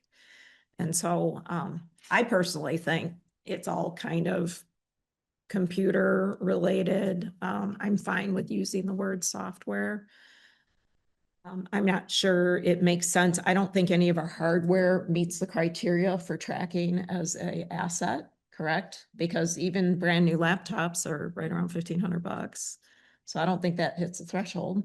It's more of an office supply and So, yeah, I mean, they're kind of disposable. operating supply. And so as I see it, I would think that software support, unless somebody's, I don't know, you two do the work. So it's like, do you have a better To suggestion? me, it would make sense. I mean, just for clarity, I would put everything that Noah does in the software support, whether that is the actual licenses and software or his work, excuse me, and take it out of professional services. All right, sounds like we have. This line item is in many departments in the general fund. So you wouldn't be able to just look at what, like the audit services, you're gonna be able to look at that audit and accounting services and see what we pay for that professional service for the year in one line item. With these software charges, they're gonna be by cost center, but fire fund, park fund, Right. clerk, treasurer, Yeah. ZBA, I mean, It's just. zoning administrator, so. No What, matter but what what you my do. question is, so right now, Noah's charges have been going to professional services, I believe. Do you want this budget for next year to show his charges and the license fees all to be in software support? I think that's a reasonable recommendation, yes. And then these advance to get the discount, when we approve a new Right. round for him, that whole thing, then we would put under township board and not, I would say so, Yeah. because I mean, right, how you, that's that on call. I don't know how you'd keep track. So we're not breaking anything down to planning commission or anything like that then? If a planning commission member's computer dies and we Well, replace it? I have, yes. So that's what, I guess, She has been breaking that out, and I guess that's a legitimate question to ask. I mean, is this more the cost of doing business as the township as a whole to provide these? I mean, most of the laptops are for the township board staff. We do have 5 or 6 for the planning commission. right. So that's outside of that, then that's the only other That's organization or That's it. entity that Nobody, has. the okay. ZBA isn't provided. So we have the township staff, including the zoning administrator, Planning Commission. and we don't Okay. provide one to the assessor. So then just the planning commission. I'd say group it all together. Yes.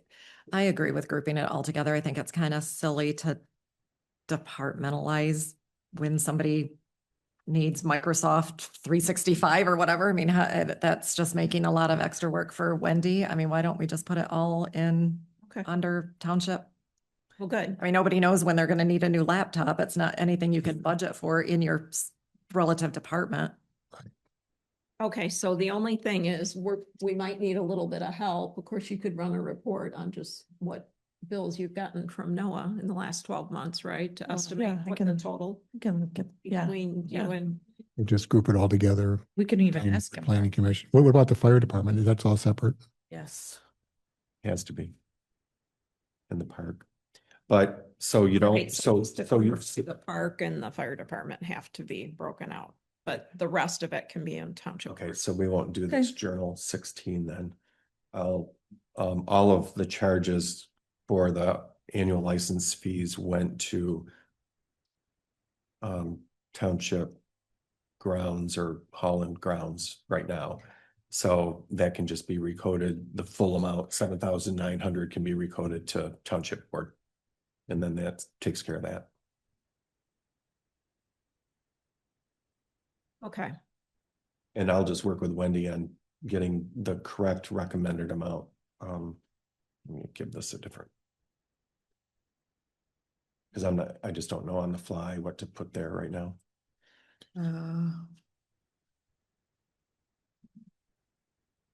Are you adding them up?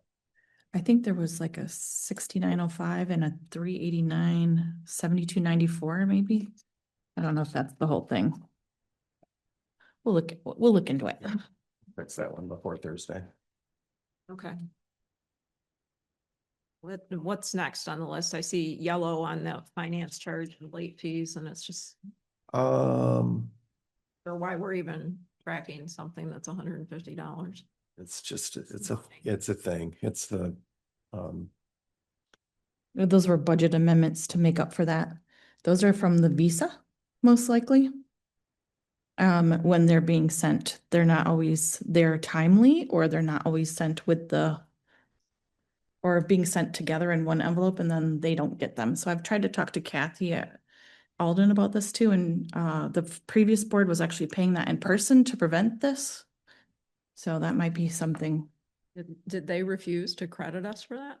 Oh, yeah, they've, I mean, it's not much money, but it's aggravating to me personally yeah. that they're that, we've Yep. got a lot of money with those people. I'm a little surprised that they're, And it's an outside Visa source that's going out of the state even, and so they get the processing and then they don't process it correctly or whatever, and like one card would be applied and then the next one's not, even though there's separate checks for it, so can we put that on auto pay? I do not know about that. I'm sure it probably would be. It might be even a thing where the treasurer just calls up the bank and says, hey, can you transfer this to pay the Visa? And when do you guys work on that? I'll find out. I'd like to see it on auto pay. Yeah, I You mean, know, we can always audit the bill and if we're we can, just wasting our time on that. If we had to even make one phone call, that's one too many. we can I've made dispute, many. we can dispute charges and they automatically have to credit them until the investigation's over. So it doesn't harm us to I pay them. just, yeah, I just say get it on auto pay. I'm still looking at the details of the bill and matching them up to purchase orders probably and all that stuff. So. Wendy, do you know if those credit cards are set up online? Are you able to view the credit No. cards online? They are not. Okay, so the only thing I just saw this negative 334 under refunds. I don't know what that is. But It's a cash receipt that needs fixing. okay. And that was about it. I don't know why I have, this must be new cell phones. I didn't know if that amount seemed too high or not, or if that's the right amount. No, it should probably be a little higher, and that does not include, that's only for the township board. So it's approximately $40 a month for each of us. So it should probably be like 24. Does yours go to the clerk and then Jill's go to the treasurer? No, because we don't have lines for that. This is the only line. The supervisor had their own separate line previously. All right, And then the I'll zoning make administrator. that red and you'll have to tell me what Okay. that amount is. So are we able to just get the Verizon bill and put it all in this line item then? With our, Because- other than the fire department, I know. Fire and park. Fire and park is separate, but in general, we can just, It has been done that way, yes, but then it was brought to my attention that the zoning administrator has a line for it, and so we should know how much her cost is too. We pay for the zoning administrator's cell phone? Yeah. so, Yeah, when we get down there, it doesn't have any amounts in it right now, so. Okay, so we're on to supervisor, if you're ready to move on. That's township Yes. board. Mhm. yeah. Okay. And I don't know, I have this up to 20,000 for wages, but I don't anticipate that it's gonna be that much. Um projecting for this year, not hitting 10,000, so. That's only working 12 hours a week at your new proposed rate. Okay, just so you're aware. You work more than that, Tim. Mm-hmm. Well, we have it budgeted for 14 hours a week. So this was just, remember I had it lower than that and Linda wanted me to raise it because the idea was we keep our budget the same. She reduced her salary with the idea that more work was going to shift to the deputy. So that's to be determined. We don't even know what's coming next year to fill our days. This keeps it pretty consistent with what it was last year. So, yeah. What was budgeted? Yeah. So that would. So the total amount is not changing much? Yeah, if you Yeah, add it's line 74 and 75 on the projected versus the new, it's about the same. 40,005. Close. 43, yeah, it's about the same. And nothing else really of note, other than it does look like this year-to-date pension thing, I think we'll see that throughout. It's just something not right with the year-to-date amounts on those things. Yeah, and I don't know why, because it's pulling correctly in the payroll and it's just not showing up on for some reason. So that's a BSNA question. Yeah. Education and training under supervisor, I don't. Journal entry 6, just real quick, let me look. Mhm. Oops. What was this? Oh, okay, recode. Yeah, this one was kind of strange. You'll see it when I'll just send it to you whenever. Just something that I think should go to the township board instead of, because it's a Mainer charge. But it says a Mainer charge from May 6th of 25, but we didn't hire them until we didn't have them then. So I don't know what that is. We'll have to circle back. Oh, that was Linda reaching out to Steve for a question. Oh, But And then there's actually, May of 25? no, there was a different issue. I think this was associated. I talked to them Yeah. back in late March, early April about it wasn't Steve Krinovic, it was this other gentleman that dealt with government relations and the ARPA. Mhm. And we were having trouble getting access to input our ARPA Okay, stats. so it does belong there then.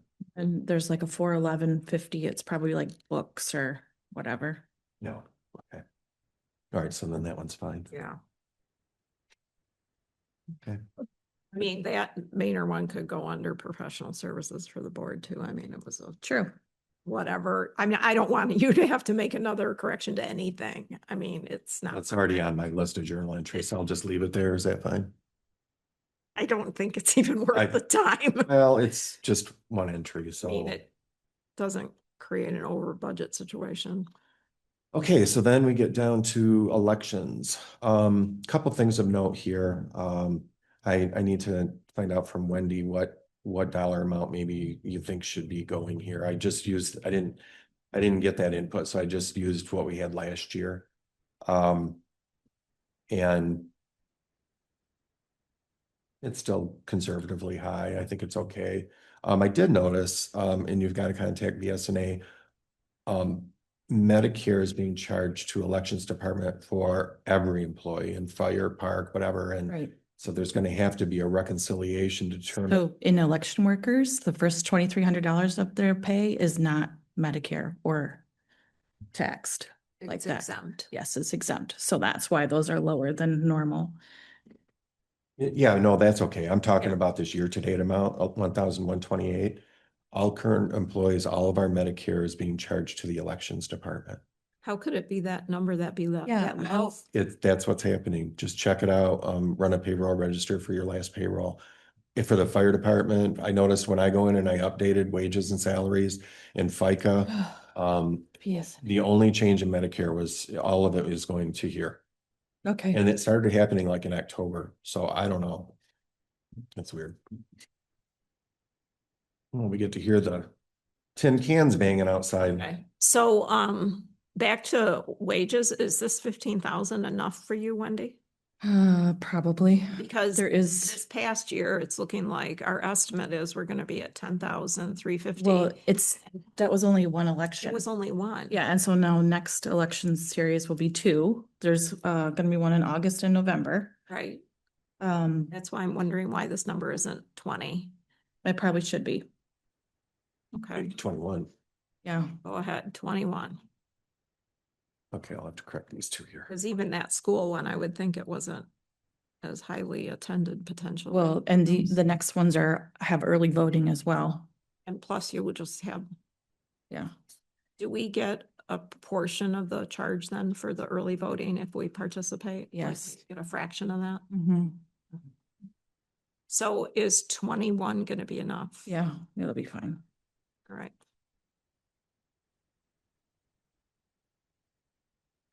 I have concerns about the postage with the rates going up. So if I sent absentee ballots out twice at 95 cents a pop, that's not gonna, but obviously we could use Maple River too, but I don't know if 2,000 is gonna cut it. It's an oversized envelope too, right? Yeah, it's heavy. So we had 650 for the school election. Looks like, or 548, I'm sorry. So I don't know. But then the year before, you see, we had 2,260, Uh-huh. and that would have been a primary and yeah, we had a primary and the fall Mhm. election that year. So you put 2,000 in here. Yeah, it should be more like what we had in 24, 25, right, Wendy? Yeah. Just because the postage keeps going up. Yeah, so you're gonna put 3 grand in there? Okay. We lost our audience. And the only other thing I had on here is this is an invoice from East Bay Township for some election. Can we go back? Wait, software support? Oh, So that needs to be in the budget. So they are biannually still charging us for our election software. And it's $790 like twice a year has to be kept up. Oh, I thought that was a one-time purchase. Nope. Okay. So this is going to be recurring then. Yes, Is that new? Because it wasn't here before. it is. Okay. They just keep changing stuff, you know. So $1,600 at least. That's what I put. Wow, and that's just to run the voting machines? Yep. Through ESNS. Mhm. Okay, and then my only thought is on this very last line item, if we should delete this account in that invoice, get recoded to capital expenditure and general fund. So I also have I mean, that's very likely, but I also was told just recently at the Institute that the state of Michigan is going to mandate that you have new voting machines for the year 2027, and they will need to be bought in 2026, most likely, or at the beginning of 2027. And each precinct is going to cost $15,000. We also have heard that Governor Whitmer has put it in a line item that it will be repaid, but we don't know that for sure. So we So it need sounds to me like we need to keep that. $15,000 to be in the budget as a capital expenditure for a new voting machine. We'll put that down at the bottom under capital expenditure then, So- and then put it in the note. And not delete the. This will just, I projected zeros with the thought that we Right. had recode that invoice. Right. Not add that account number. Yeah. New voting machines, good grief. Where do all these old ones go? Junkyard, they come and take them because they have to. It's a legal thing. They just take the brains out of them, right? Probably destroy it.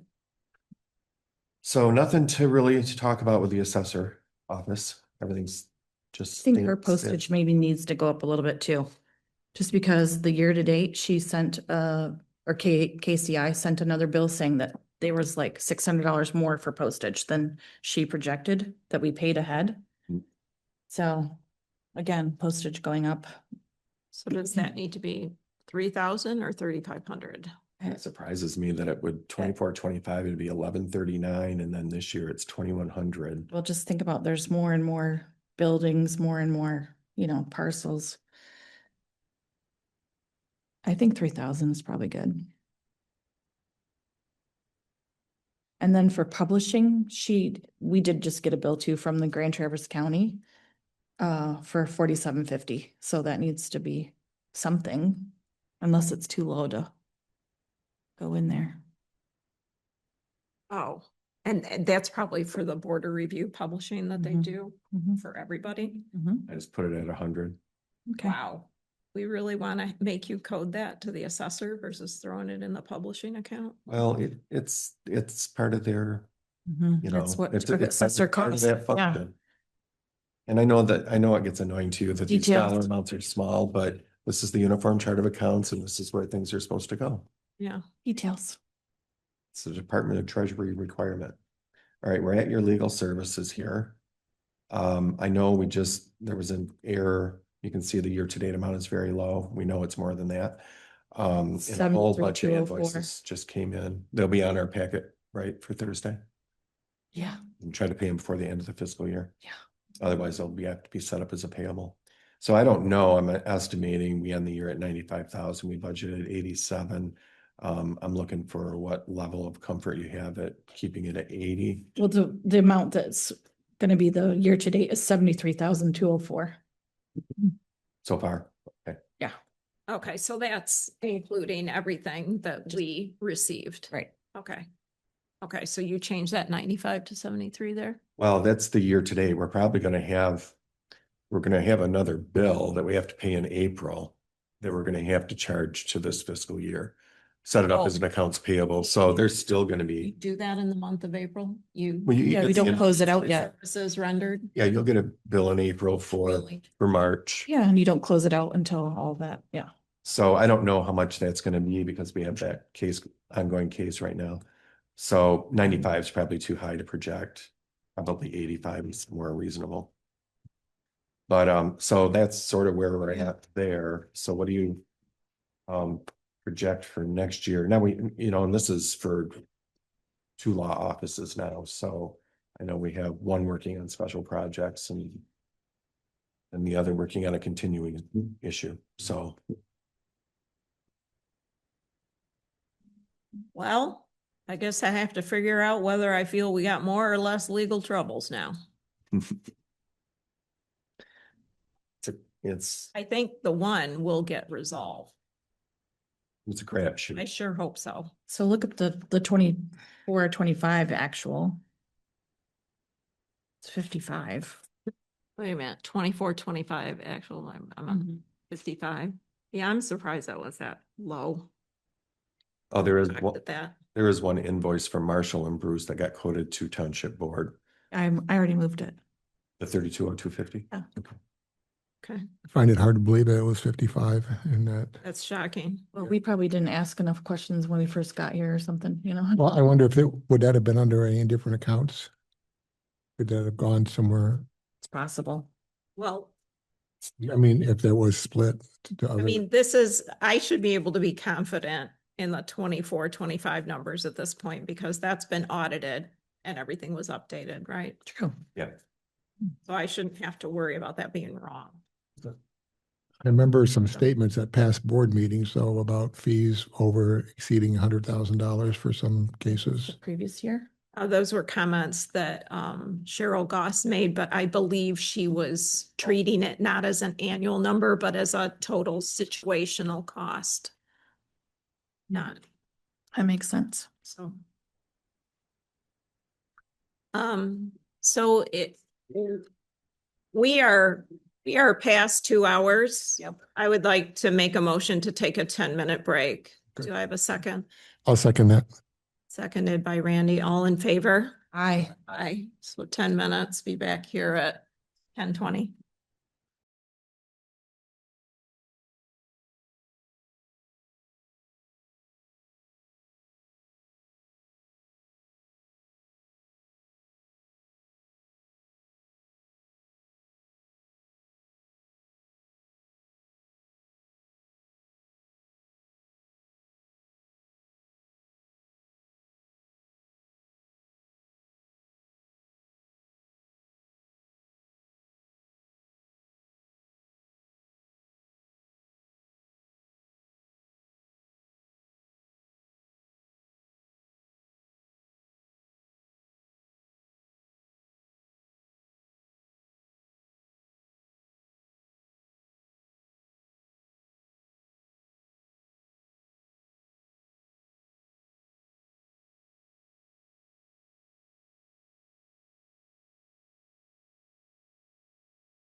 It's 11:20.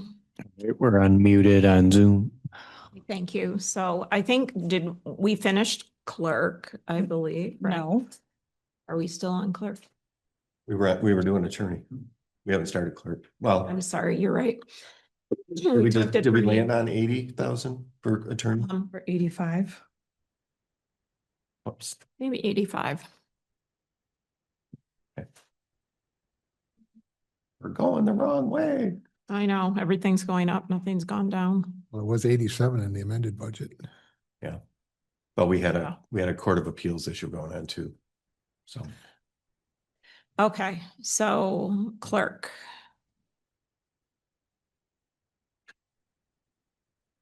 and let me see, I think the one we know, the other one, what I do here. I just went with what I knew at the time. I went with 20 hours a week for a deputy at 22 an hour. So I don't know if that's what you want or not. No, I want it raised to at least 24,900.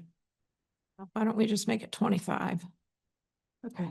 Easier. Just because if I have a new person too, they might have to do a little more than 20 hours a week at first too. And Yeah.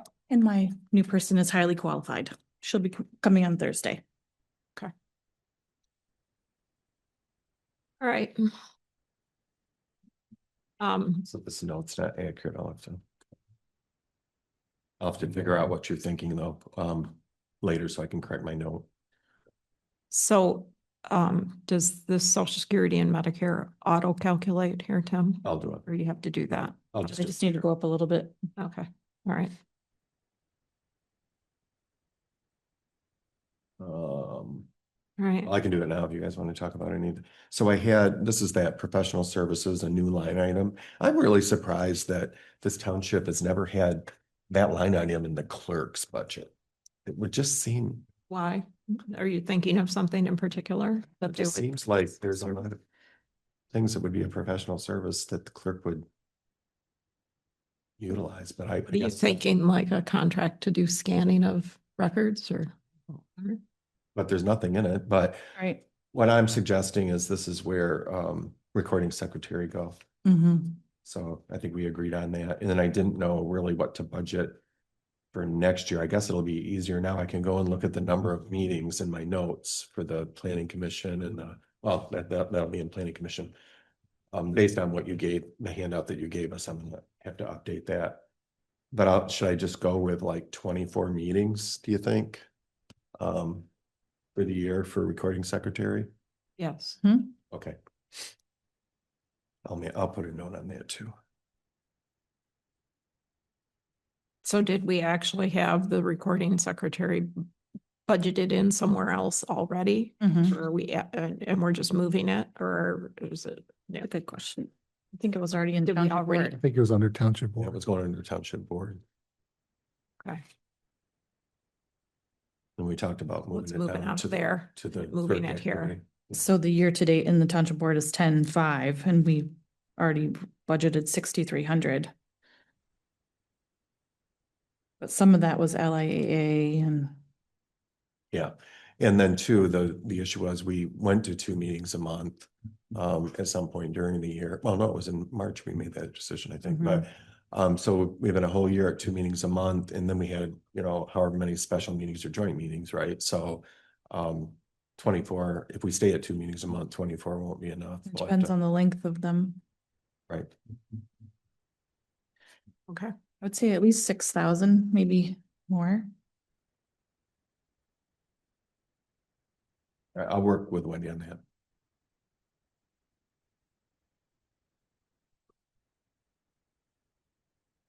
And pension plan, like the others, just needs to be looked at as well.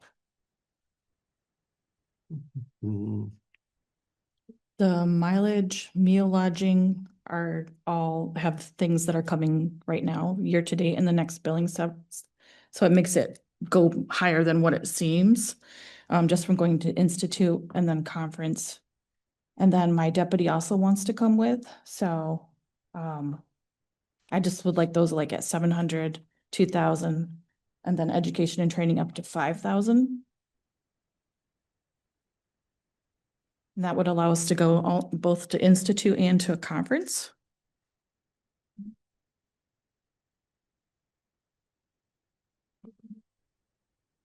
Well, I've seen it. I mean, obviously you can do it however you want, but I've seen it, usually where the clerk goes to the 3 years of the institute. Hmm. And then they go to the advanced after that, Mhm. and then the deputy starts the 3 year thing, but, Mhm. um, Well, it'll be my third year and then, I mean, she'll be in her first year. So the software support, did we determine that that is all going to go under township because you still have a budget? That in there? software support might be BSNA, actually. Oh, yeah, okay. let me see. I've But got it. that's the BSNA for all the financial. So it's all together, it's general ledger, it's AP, it's payroll. Seems like, It's all of her. I split hers and yours. Yeah. So you get special assessment, you get tax, delinquent tax, Right. and assessing goes to assessing, and then you get payroll, general ledger. I should have cash Something else. receipting. so I looked up originally. Yeah, cash receiving. And our contract we signed a year ago with BSNA, they said that the 1 year subscription was 16,990. It's basically $17,000. And so are you saying we're splitting the 17,000 So, between the yeah. treasurer? So I got Yeah. 8,000 in clerk. I've got 7,500 in treasurer Mhm. and assessor, software support. The assessor, 3,950 yeah. Assessor. So that works out Okay, to the you've right got number. that sprinkled around. Yep. Yep. Yeah. Because I don't know, this was something we signed a year ago. Maybe it's more expensive, a little bit more expensive now. So, I think they committed to that for this Yeah, current, for this current coming- year, and that'll go up next year, of course. the actual BSNA conversion we paid for was supposed to be 38,000. And it was split. I was just gonna ask Yeah. that. You split that? Yeah. Yep, that's why those numbers are higher in the projected. That got split the same way. Yep. BSNA's contract is, it's a year-to-year thing. We have until June to decide if we want to keep all the modules that we have, but you also have to give them a 60-day notice. So that really puts us back till 5/31 is next our month, I think. contract. Mhm. Well, if 5/31 is the contract renewal, Mm-hmm. and if it's 60 days, Mm-hmm. we're at the 60 days now, Right, now. right. Which modules do we have? Accounts payable, administration, assessing, cash receipting, delinquent personal property, fixed assets, general ledger, a global, human resources, land management, payments, special assessment and tax. What's the land management one? That's a good question. I don't know if that's part of the assessor. I don't know. Did you say payroll in that list? Human resources, How much is that one? I'm just looking at Oh, the okay. list. Oh, I see. Yeah. Okay, all right. Okay, I'd like to check what that land management one is, 'cause I know they have a permitting module as well. They do. That I don't know that we need that, or if we have it. But They also have a cemetery that I'd be very interested in. I just remember when Deb was asked about this, she was not wanting to get on BSNA at the time that we were doing the conversion. Well, they also have a rental management program as well. Okay. we're at board of review, I think. Okay, Nothing to talk about there. Nope. yeah, it is interesting that that we spent quite a bit less, or we're projecting to spend less this year than last year. Well, last year was 1,023, this year 1,100.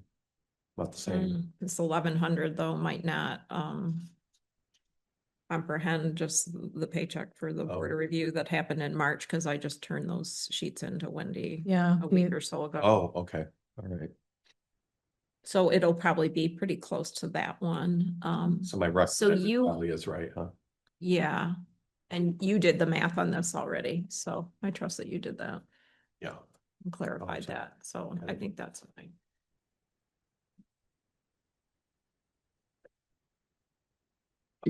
Treasurer.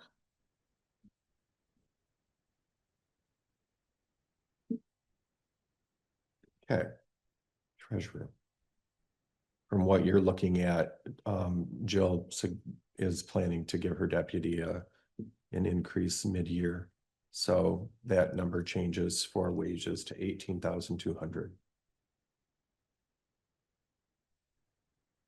And then So I'm not sure I understand this. So your note 6 just says 12 hours a week. Right. But here's my note now. I added it based on what Jill told me.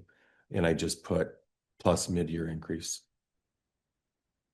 He originally only calculated at 12 hours a week at 24.29 for the entire year. He's going to be due for an increase in October. So I did it showing his increase in October.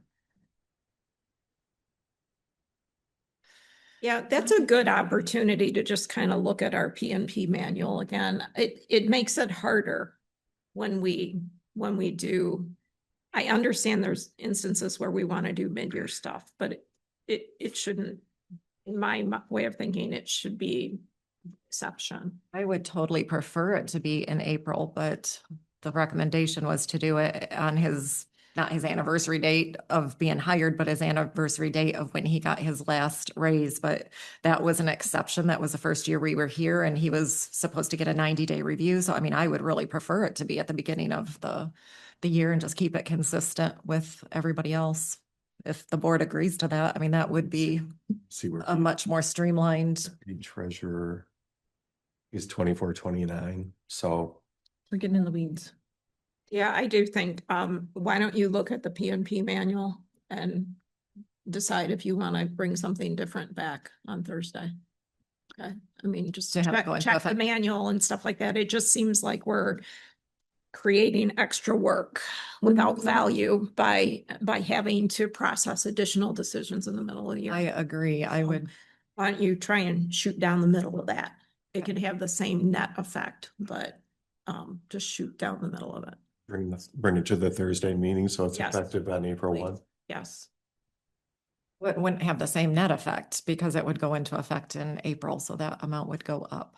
I'm saying it has the same net effect on the budget, but whatever you want to accomplish, have the same net effect on the next 12 months pay for him. Okay, I see what you're saying. Yeah. Okay, and yes, but you need to come prepared with a little letter and a resolution that goes with that, Okay. so that we can actually affect the entire change on time. Okay.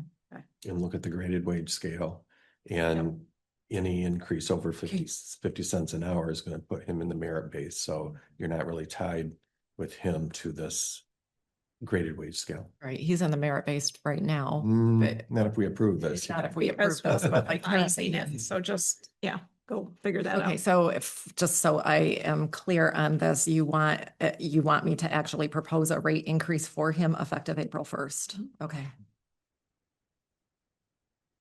I mean, and anytime we're forcing additional work mid-year on this, it's just Yeah. more opportunities for problems, more work for the board. It's just, and we're not getting any value out of that. It's my opinion. Okay, and then the only thing I have here on professional services, it's on one of my journal entries.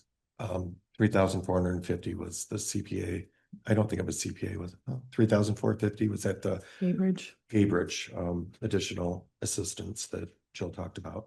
But I just think that should go under that line item under township board and not to the. If you want to get technical, the township board didn't approve that. That was done without a PO. Well, it's a professional service and. But what's done is done. I mean, I agree with what you're saying. And they charge an hourly rate. We should not be doing those things without a PO. The other things in that are Maple River Direct and Grand Traverse County Treasurer.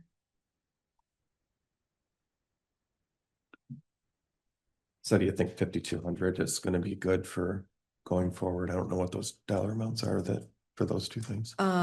Yes, that's what I figured, because it would be Maple River. I think the postage needs to be increased again, just because of the rates So going. when you get the so we're sending out the tax bills and does the invoice from Maple Ridge or whatever, does it separate postage? We have to pay postage up front, and then Oh. services come after they're done. Got it. Okay, Yeah. So the postage is increased from 2,100 to 3,500. yeah. Yeah. But the year before it was 3,906, so that seems odd. I don't know. I don't know. I think Maple River wasn't used. You know, Maple River gives us a postage bulk rate, so. Oh, I see what happened in the Yeah. prior years. See, Yeah. professional they- contractual zero. themselves, right? That's why there was the folding Right. machine. Right. Well, yeah, but we did them in the fall when we got elected. And we used Maple River, but I see what happened there is it all went into postage the year before. See that? So that's why that's 2,100. So 3,500 probably is too high. Based on this, should be. Not just Maple River, we have to buy stamps now all the time because we don't have the postage meter. So we're buying rolls of stamps, and they're, if I buy 3 rolls of stamps, it's $300 something right there, and we're I doing remember that. Cheryl always Okay. periodically would Okay. distribute postage going, on a guys. postage machine too. Yeah. So we'll leave that then. And then, so the software support we already talked about, that's the BSNA stuff. Yes. And the rest of the numbers are from Jill. The Just- the dues and membership, I think is a little more than that, isn't it?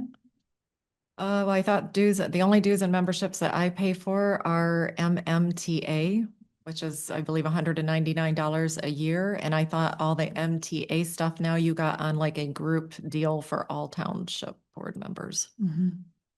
So I don't have any other dues and memberships that I sign up The for. deputy's not included, Included in what?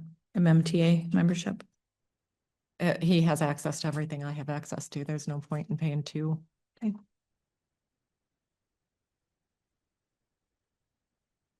So that's that.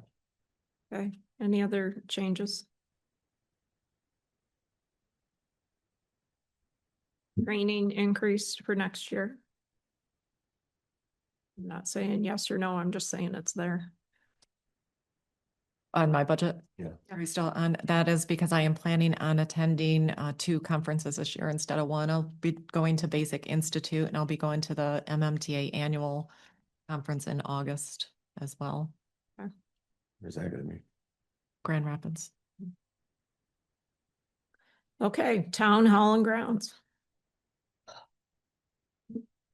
Oh, okay. Trying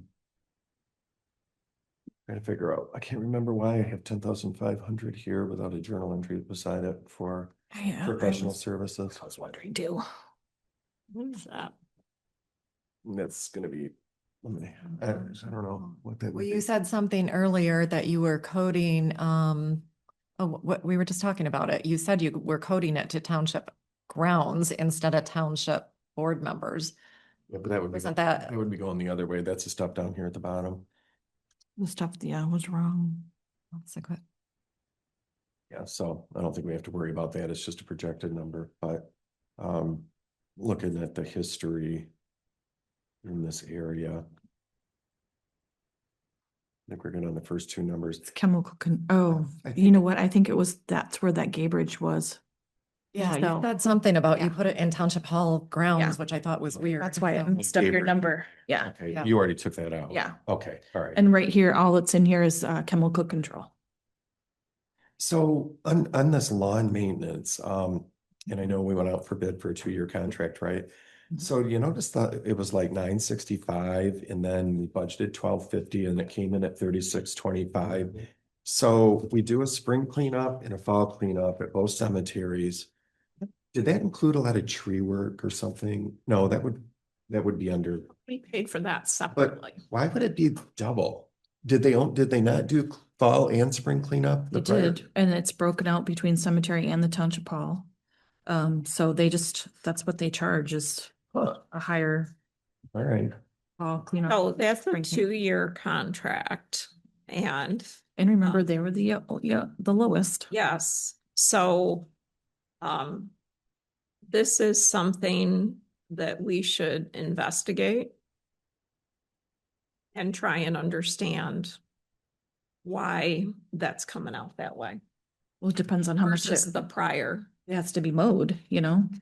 Right, but I do know it would be interesting to look at the history of some of those, especially obviously, all you have to do is look at the summertime invoices.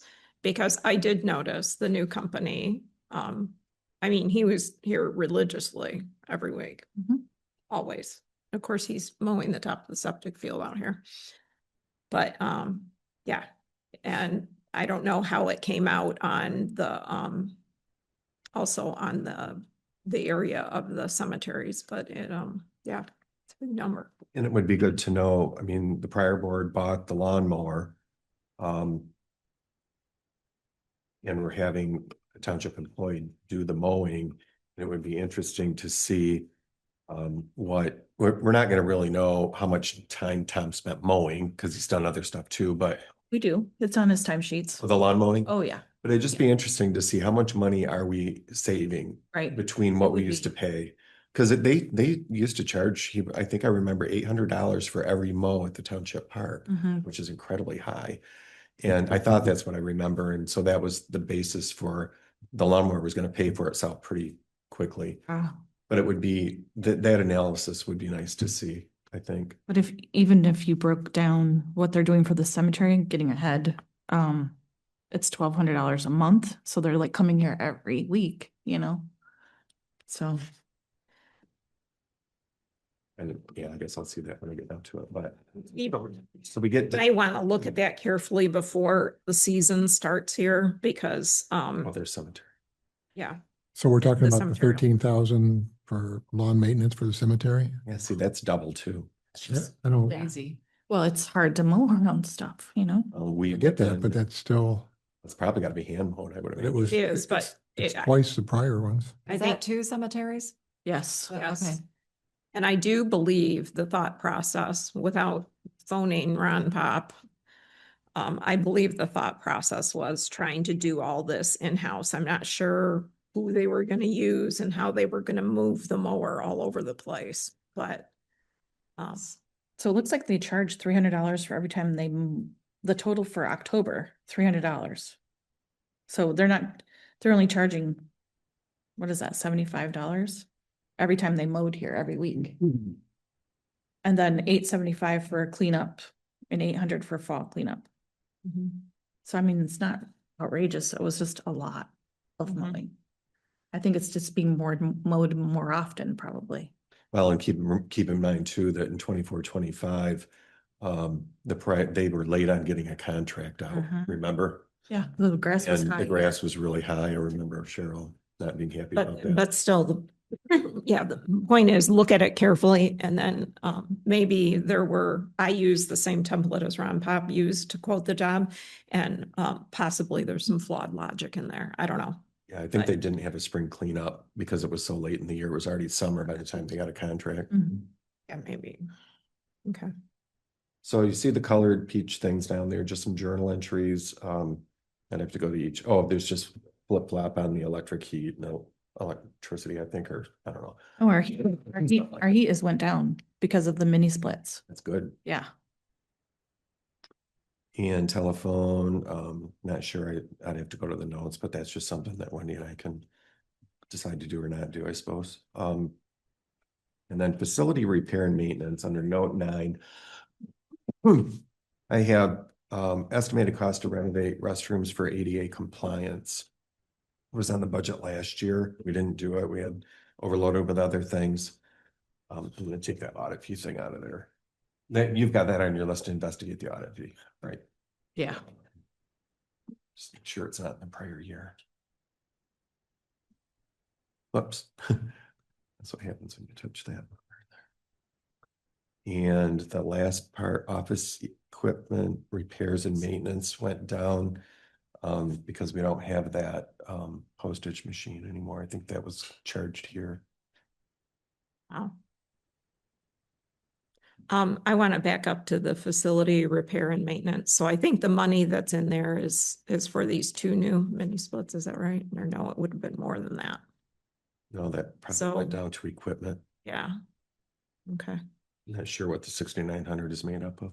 Look, So the recommended 25,000 is for the renovation of these bathrooms or the bathrooms at these two? Okay. So I would like to talk about that for a minute because we also have, and I think this is something that has caused issues for all of us as a board, is we're jumping to the next project before the first project's done. So we got a grant last year for this handicap door out here. Right. And I don't know the status, but I know you were trying to get quotes. Yep. Gotten quotes, and people don't show up or they don't call me back. And so I've already asked 2 separate deputies now to follow up with it, and it's just getting dropped, and it's on my list. So I know that, I think the grant was about $10,000, right? Mhm. So this is the question. Oh, we only got 5. True. We got 5,000. The quote is about 7. Okay. Yeah. So, this is my only concern is, we only have so many resources and bandwidth to try and follow up on this stuff. And so what I don't want to do is use township money to do that before we make sure we got that done, because we committed to doing that. And I support both projects, but I just think we need to be cognizant of how much time, I mean, technically, per the state law, any project over $15,000 is supposed to have, engineering drawings and oversight, contract oversight. And so, I hate to have to pay the extra money and balloon the cost of a project, but we just need to be realistic. I think we should work on trying to get some quotes so we understand how much this would cost. But I don't know what the other feedback is from the other folks. I'm curious, Wendy, was that grant a one-time deal for the ADA door or is that Yes. annual? Nope, it's just a a one-time one-time deal? Yeah. And so that's for an electric door. Right, The yeah. metal thing on I it. was just wondering if there was an opportunity to get a grant for the bathrooms to be ADA compliant. I'm sure there's always an opportunity. There's also The question is, eyeballing. there's ones for historical buildings as well. Mhm. I wanted to go back to the facility repairs and maintenance, that 6,918. It is Northwest Lock and Channel Lakes Internet, or I'm sorry, electric. Which one are you on? Facility repairs and maintenance, why it was 186. 6,918. Yeah, so like voltage electric to fix the pole out there, and then 3 separate times of a Northwest Lock. And then electricity repairs here in the building. Yep. And putting up the fans. Nothing related to the mini splits though, right? No, Those electrician charges should have been charged to capital along with the unit. Probably was. They probably billed that all on one invoice. well, the facility, yeah, so then those are like for the little light switch, that was getting hot. Back to the grant for the door. Is there a time limit on that grant? They want some kind of report by like October. So This year? yeah. It's a specialized project, so not every electrician will do it and not every contractor will do it as well. So that's the other part. Well, my thought on it, you don't need 3 bids. Right. It's desired to get 3, but I would just say if you've got 2 bids, bring up, make a decision, bring it to the board and let's just do her. I already, okay. It's the problem of getting them here to do it. So I have to, yeah. Getting them to commit. Yeah. Well, if there's a bid, then they should be honoring that bid, right? I mean, no, I mean, I guess, did the bid just describe performance period for them or no? Well, the award would, not the bid. Well, the bid you should say in the bid documents that the project starts by this date and finishes by this date. Right. I'll have to pin them down. Their bids might be stale by now. Well, if there's something that one of us can do to help Wendy, Thank you. like Tim's real good at that kind of stuff. I'm gonna volunteer. Make a call, It's fine. I don't mind. volunteer and then subcontract. I mean, I don't mind. I can get the people. He's good at that. Get the people on the horn. Just send me the bids and you'll have to describe the project Yeah, to me, but I just would like to, let's get that done and then refocus on that. it was supposed to be for the election availability and accessibility, and so that's gonna be coming up soon too, yeah. Well, and I'm just noticing with the foot traffic in here, yeah, we have a lot of people that would be helpful to. Mhm. And just like a door that doesn't slam. That too. Okay. All right, so I'm my brain is catching up. We're classifying the bathroom refurbishment as a repair and maintenance, not a capital expenditure. Well, there's other things that need to be done around here too, I know, like painting or cement work. that's why I'm asking. Yeah. Like the ceiling. I do think, and I think it was Maria that brought it up, that it's pretty significant that if you make the door handicap accessible, you should be addressing your restroom too. And I haven't even bothered measuring that doorway there to see if that's 36 inches. So a wheelchair could get in there. So anyway, we need to work on that. Happy as long as it's in this budget somewhere. It's just there, so. Okay, cemetery. Just the only thing is lawn maintenance again, and everything else is just kind of what it is. I think that the cemetery sexton was previously 1450, and there's only one burial this year, so that is probably unheard ofly low, and probably should be put back up to like 1200, because that would only be like 4 burials. Prior was 170 spent in the prior year, and then this year 615. The cemetery sexton? No, not the wages part. No. I'm talking about. Oh, the sexton. Yeah, the Oh. 808. Yeah. I see. Wait a minute. Okay, I was, Oh. we don't pay him as a wage, huh? No. So what's the wage? And what would the wage be? What's inside this wage bucket if it's not Do you sexton? charge some of your time to that when you do anything like cemetery research and stuff? So I your have, sal- yep. Your salary goes Yep. there a little bit, okay. And then I don't know if the sexton maybe did get charged to that as well. I'll have to look at that. Okay, Okay, so there's that, and then there's, yeah. I just looked at the previous year and then saw the projected was a lot lower and thought, so you think 1,200 for sexton? yeah, And you're saying the sexton just charges a flat fee he does. for a Yep. burial? He charges the people. Oh, He charges the people? Yeah, we don't actually pay the sexton. They Okay. pay him and then he pays it and then, yeah, the people pay it. So Okay. it's a weird system. So what do we put into the cemetery sexton line item if the people pay direct?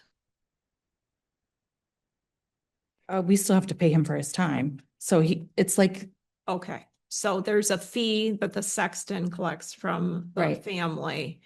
And then we collects from the township as well, yeah. pay the sexton a Mhm. certain amount hourly. But One- what a we put fee. it, I'm sorry, but we put that under 808 versus just showing it under wages. Yeah. That's what you're gonna because invest, he's not an Right. employee. Right. because he's not an. Maybe we pay for the If we're opening and paying the him family hourly, pays for the like an closing. employee. I don't know, sorry. Is the contract. The opening and the family pays for the closing. I Maybe. don't know. Facility repairs and maintenance, that low number kind of scares me a little bit because I just know there's lots of brush problems and, That's what the 18,600 last year was for. yeah, it was trees. It's like 12,000 in tree work. But like this cemetery over here is getting superly overgrown, like, Again, that we just did that one. yeah, like the very back part is all just on the, yeah, people can't even get to their loved ones. So what So- would that be? Yeah. I don't know, add just even 5,000 to it, Add 5,000. 7,300. So is that something we need to start getting some quotes on? Probably. There's also a thing called, there is municipalities that are mandated to have a perpetual care fund for their cemeteries. I know cities are. Townships, I think, is a little more gray area, but it would be something in the future that maybe I should come to the board about and having a separate. Like an allocation for that? Yes, so like each, fee for a cemetery plot would have to take a certain amount and take it into a trust fund. Keep it so that in case we ever fill up with all these plots, you know, nobody's gonna have to pay for, the general taxpayers aren't gonna have to pay out of the general fund to keep funding this. That the actual plot owners will be the ones, you know, doing the perpetual care. I am shocked that it looks like we only collected $1,250 in cemetery lot sales. They're only 250, I know. so. Our rates need to be I'm looked at. amazed because there seemed like there was that period of time where a lot of people were in here, but I think a lot of people were also transferring ownership, right? Right. Not buying. Yeah. Yeah, Wow. compared to other cemeteries, our Or rates they're are just too low. looking, yeah. But that's Don't we something, raise them? that's something I think that, just get some, I saw them, I think we've discussed this before, but get some comparables and just come to the board and we can set new rates for the plots.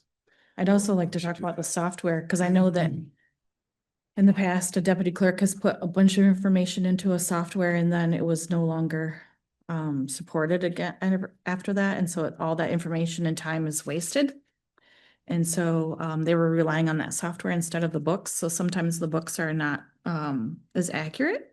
And that's extremely scary for me, where I have to go to the sexton and ask him if that's for real or if it's true. And can I really sell this plot? And he doesn't even live locally, right? He covers the whole Grand Traverse area, yes. So he's busy. But just in the future, probably software for the cemetery as well. But not necessarily this year. Planning Commission. So, Reen and Randy and I have, and, Denise have worked on this. And the planning commission approved the budget. The only thing I did just update my projected numbers, from the last payroll. I added to that. I do have a So- question. Yeah. So under wages, 703, the year-to-date says 4,500 I just updated it. and projected is 4,000, so that's, I just changed it to 4,600. I just missed that when I Oh, okay. updated, when I did my last update on March 20, I missed updating and projected on that. Okay. So I just fixed that. But what do I have highlighted here? 16. Oh, that's just Journal 16. I'm looking, I think that's the one. Yeah, that was where, well, there's a bunch of maybe new computers. Well, there were several that had Yeah. to be replaced. That's under operating. But there's, yeah, so is that right? I know there was a solar exploration bill in there for the or I was gonna propose an entry for it, that I'm gonna take that out because we decided not to do that. But so I don't know what makes up the 11,450. so that was like a big chunk of time. One of his chunks of time Oh. got put in that. Oh, Okay, okay, so that belongs in Township Board then? Yeah. okay. But I thought GIS maybe was on that too, but I think I'm mistaken. That's what I I think thought. we saw GIS somewhere else. I think Yeah. that that's on professional services. This part of the 16,198. Yep, what is that? What is that GIS stuff? that was that Eagle View Oh, software. Yeah. Can I make a motion to extend the meeting beyond 3 hours? I'll second that motion. So motion made by Aaron, seconded by Slopsima. All those in favor? Right. I, Opposed? None opposed. Thank you. I figured that's what the note was. was. Okay. So then the rest of it, yeah, I do have some yellow highlighting, but of note, the other things I don't think are as significant. I do have the software support coming down, which I think is right. And that's, I think it's, I'm not really sure, but so this note, not note 10, sorry. Let me go back. What's the note? 11. So if you go to the note and look at professional services, this is where the planning commission spent some time on detail for me to put in the budget of what they anticipate for professional services. So note 11.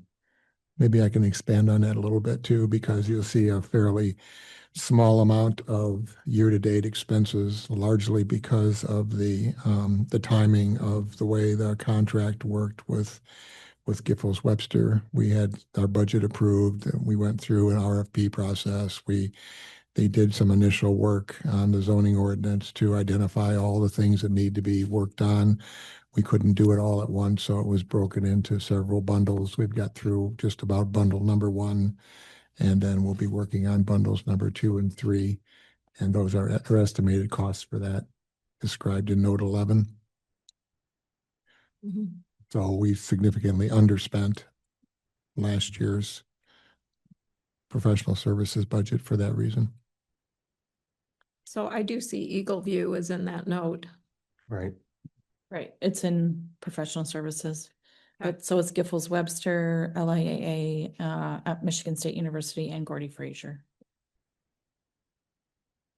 NK, recording secretary. And then we'll have the survey added to that, plus another workshop.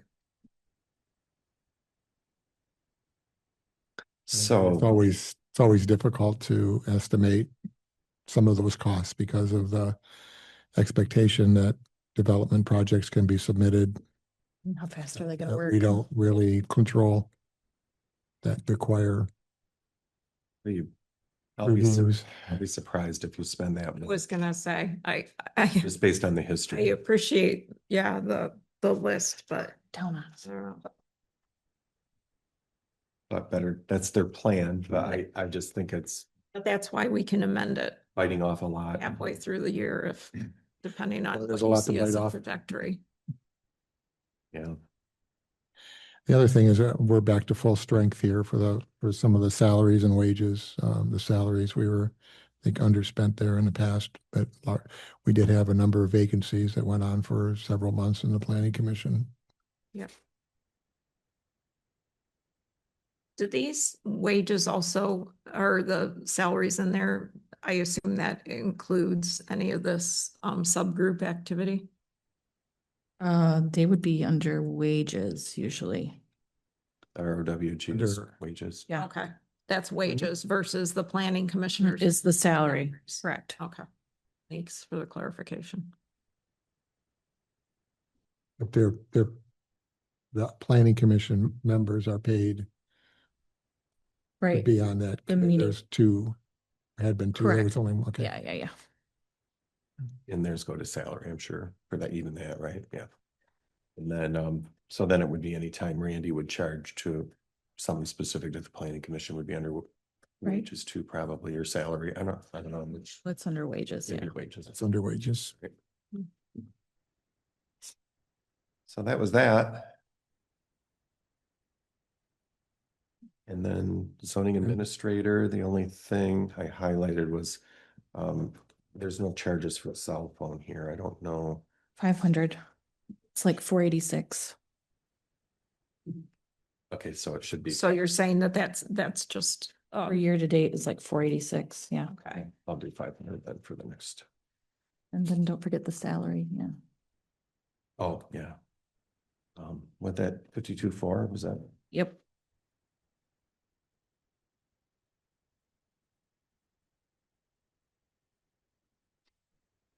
I don't know if anybody has any questions about any of that stuff.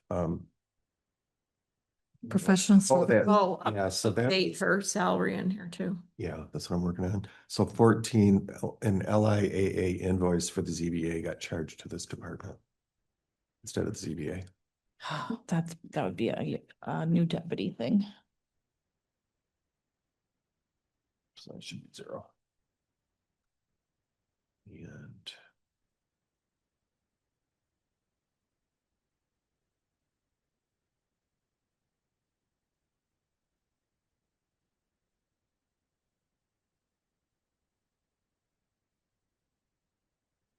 oh, that's too much.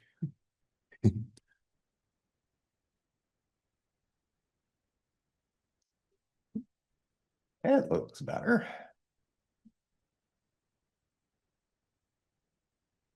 Okay, so I got that updated. So that was about it on that one. Then you got ZDA. And pretty much. What's the same. $1,000 for professional services under ZBA? Let me look, journal 14 and 15. Also, I think the wages and the salary maybe are messed up. They should be flipped. Like 2,000 on top with 900 on the bottom, and I need to go back and look at that. Yeah. I have, recording secretary charges were posted here, $525. Oh, that's just one line item to another, should be professional services instead of a 901. And then, LIAA invoice for the ZBA that we just talked about was. That covers my highlighted things, but, So what's So- 804? I'm sorry, what? It should be What's 804? LIAA and K, Yeah, which is under publishing. Is that what you're saying right now? yeah, one of her invoices went to publishing and then Gracious. an LIA went there as well, and it should both be in 804. So is publishing the legal ads? Yeah, Should be, yeah. which should not be that much, honestly. No. 275 before. So I mean, they that's all. have raised You need their us- rates, but, Need us 300 there? let me, They just do it. Well, once. typically they meet about 4 times a year, right? yeah, and it's probably like $130 a pop to do it anymore.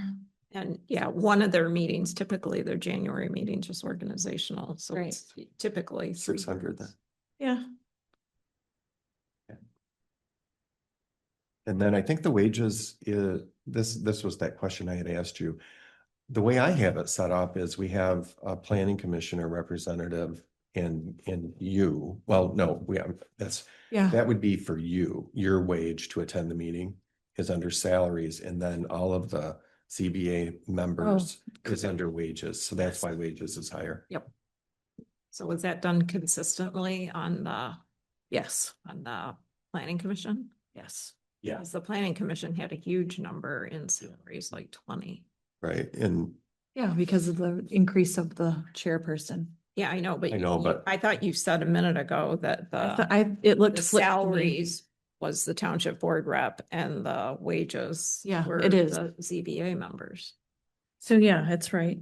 but on the planning commission, it's charged the other way if you look. at it. That's what I'm saying, is the philosophy is different. It's different. So I guess we just need to decide which way you want to do it. It's almost like you could eliminate, I don't know, it's almost like you could eliminate wages and just put all of their stipends under salaries because, Oh, that'd make it easier. That's for sure. well, don't, if then it'd be just, then it would be like the planning commission. I Yeah. recommend we do whatever makes Life this easier. accounting work easier. Well, then I'll Like, just- what's the value in doing this? I'm having to highlight this 1,000 animal. Just creates confusion. You can just create them together and So are we saying we want to make sure we treat the ZBA and the PC? And currently the park commission isn't meeting, but we want to just convert these to be, Just a salary per diem. Yeah. you want this. And the subcommittee can be wages, right? I mean, because it's not, If you want to break it out. Yeah. I think it is being right now, that's the wage part of planning commission, but. So I just made that 2,900 under salaries for ZBA. so a PC member attending a ZBA meeting gets paid under the ZBA budget. $95. Yeah. Correct. Mundo. Now, does this philosophy carry over to the township board if I go back up there and look at that on the top? Oh, As yeah. far as recording that? So we don't record the salaries in here except for, that's just the Trustees. trustees. Mhm. Like, Yeah, because they're all spread out. so if that helps, yes. So we're down to road and road repair. So you'll see in the year-to-date amount, we had 2 brining services, invoices. One got charged here, the other one got charged for 17,000 something to the road fund 203. And then it got reversed, but it's one of those where there's not another side to the journal entry and I don't know where it went. So that has to be looked at. And then. So the road brining, so that's why you forecasted double. And then there's also, if you look at the road fund 203, there's streetlight charges that got charged there, corrected mid-year to the right account. Right. But those need to be reclassified after the CPA is done because it involves cash. But the cash has to be transferred and the invoice, the expense has to be transferred. So there's that. And then I have, this is where I have, and I looked at the GFA 935 road repairs. This is, I think this is gonna be a new account, right, Wendy? Yep. So I'll highlight that yellow and say new. This is our portion for Cook Road.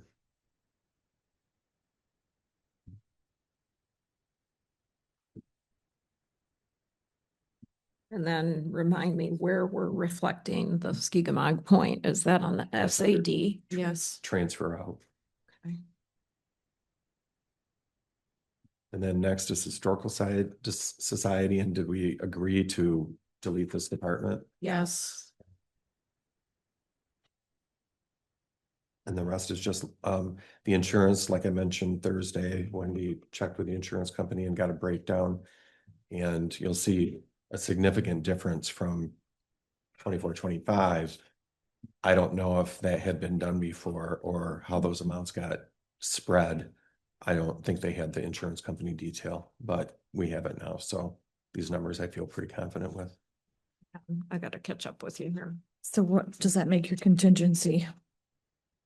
So wait a minute, on the insurance, so you're saying that, okay, I see the change where we had budgeted only 18 for liability. And yet the charge was 28,000. Right. Mhm. I'll have a budget And amendment. the workman's comp was off quite a bit too. I'll have They come and do an audit of it and then readjust it. So does this reflect changes in our coverage? No. We should probably talk about getting, Deb and I filled out a form, but I haven't heard back from Paul's and I probably should call him and follow up.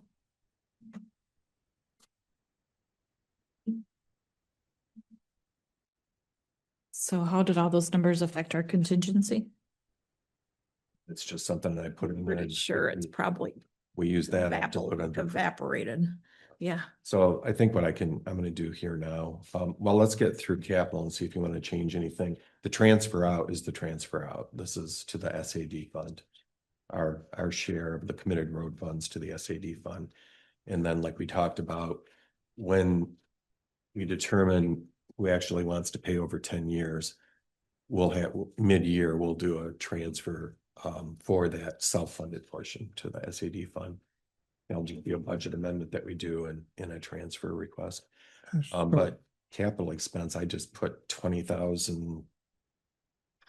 I think this year, the 24,000 was probably the splitters.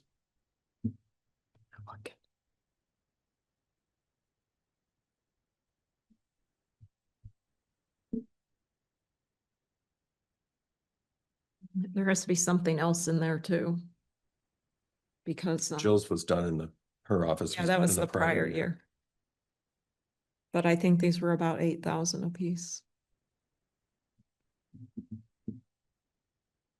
Then there was an electrical bill also.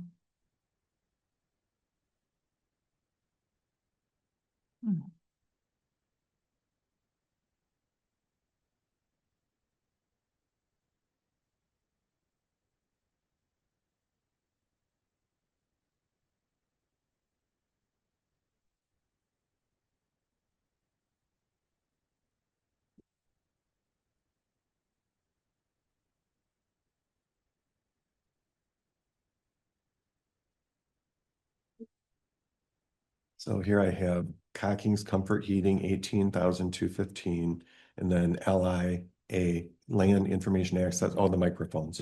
Oh, yeah. Microphones and the two splitters is what makes that up. Yep. By the way, are we disposing of these ones in the corner? What's the plan? I think LIA will take them. Selling? Yeah. Okay. All right. I think Matt might be here he might be here on Thursday to talk about YouTube streaming. Okay. Not sure yet. So we have this capital expenditure of 20,000, the last thing to really talk about before I figure out profit loss here, whatever. Yeah. But is it just, it's just it can be 10,000 like we budgeted last year. I don't have anything in my thought process that we would spend. Well, I received a reminder text message this morning about the Skigumog Point residents' request for a electronic speed sign. There's a public improvement fund. I was just gonna mention, that was the second part of my discussion, is that public improvement fund that's not being used. I think it could go here because Josh told me he found a perfect grant opportunity to pay for that. The speed sign. He didn't talk to you about that? He just mentioned it again this morning. Yeah. Okay. About $4,200. So I guess, and I'm not trying to make a decision. I'm just reminding people that we had several people that wrote to us about this. But I think we would be remiss in not acknowledging the concerns of the people right here as well, with the cut through that happens on Church and Vinton Road when people are trying to avoid the traffic light. And so, Well, they're $4,200 a piece. And they're solar. When they had me checking them out, and I talked to the lady at the company, recommended by the sheriff's department. But you know, my thought on Skigumog Road, Church is different, but the biggest complaint is cars speeding down the road, mainly toward the dead end, right? And I don't know where on that road the 55-mile-an-hour sign is.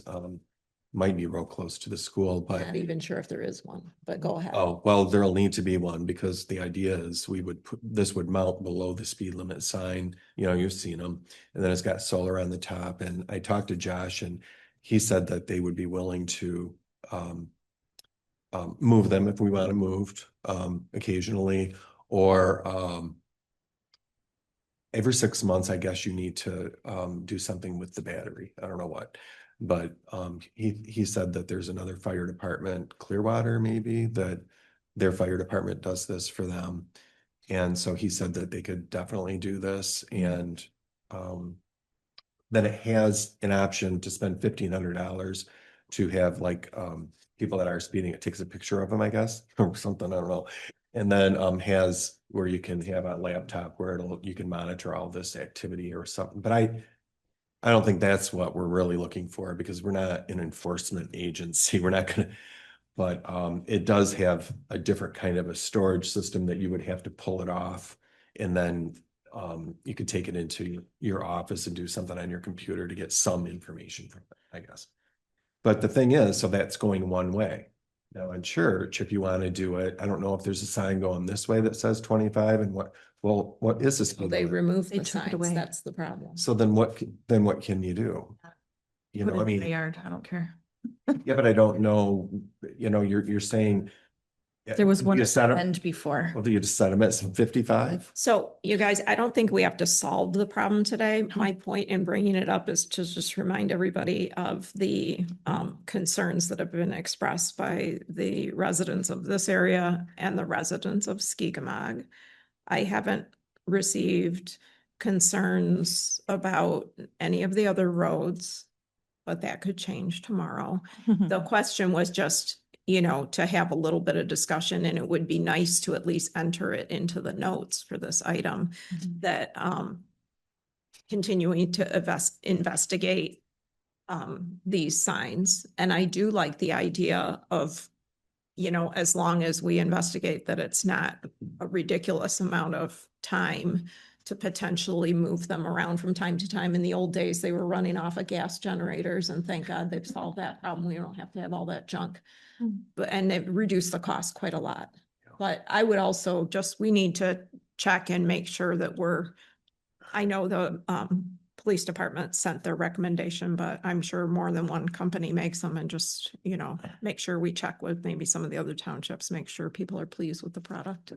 So from a budget standpoint, we're looking at adding a note to capital expenditures or. Yeah. Or Line 293. I brought it up in detail because I want to know how many do you want to put in the budget? you know, it's not just one. This time, I would say we should maybe budget for two. You said how much? 3,400 or 43? 42 or 3. Okay. Plus quarterly maintenance of some sort. So, well, one, I think we're Thanks, I got saying the the manual. fire department can do that, and then we also have to buy the pole, and I'm not sure if we work with the road commission. We I just have to believe. get permission from the road commission to attach it to the existing speed limit sign if there is one. Otherwise, we have to do the poll, like I said. So I would say the way I look at this is I know that the people pleaded with the sheriff's department to get out here and try and be visible and maybe write a few tickets if appropriate, but like they just never, they were requested many times, I was told, but they never showed up. And we don't have a community police officer, which would be the way you would normally handle this. But, you know, buying one or two of these signs and using them is a lot cheaper than $100,000 community police officer. So I think it's, this is the big thing that people are complaining about. They also complain about the speed on M72, but I don't believe we're authorized to put anything on M72. So anyway, I think it would be good for us to at least try this, maybe try one first, you know. I'll be honest with you, the text message from Skigamog said they would like two, one in each direction, one on the right, one on the left. I think we need to be fair to the entire community when we spend money. So you want one or two? What do you guys want? 3. 3?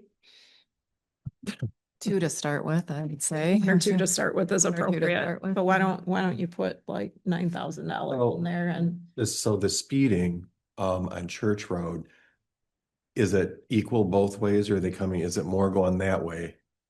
So, So as far as, you know, if you had a post that you had it on, the thing is, the speed limit's 55. You can't, even though you want the traffic to go 35, you can't just set it so it blinks if you go over 35. well, it's ridiculous because it's a residential area, isn't I it? know, Residential, but it's supposed it's to be not up 25 to- automatically. Not up to us to decide. That's a I good don't know question. about Where- that, actually. Where do you? Might be our township thing, so I'm gonna look into that more, but Okay.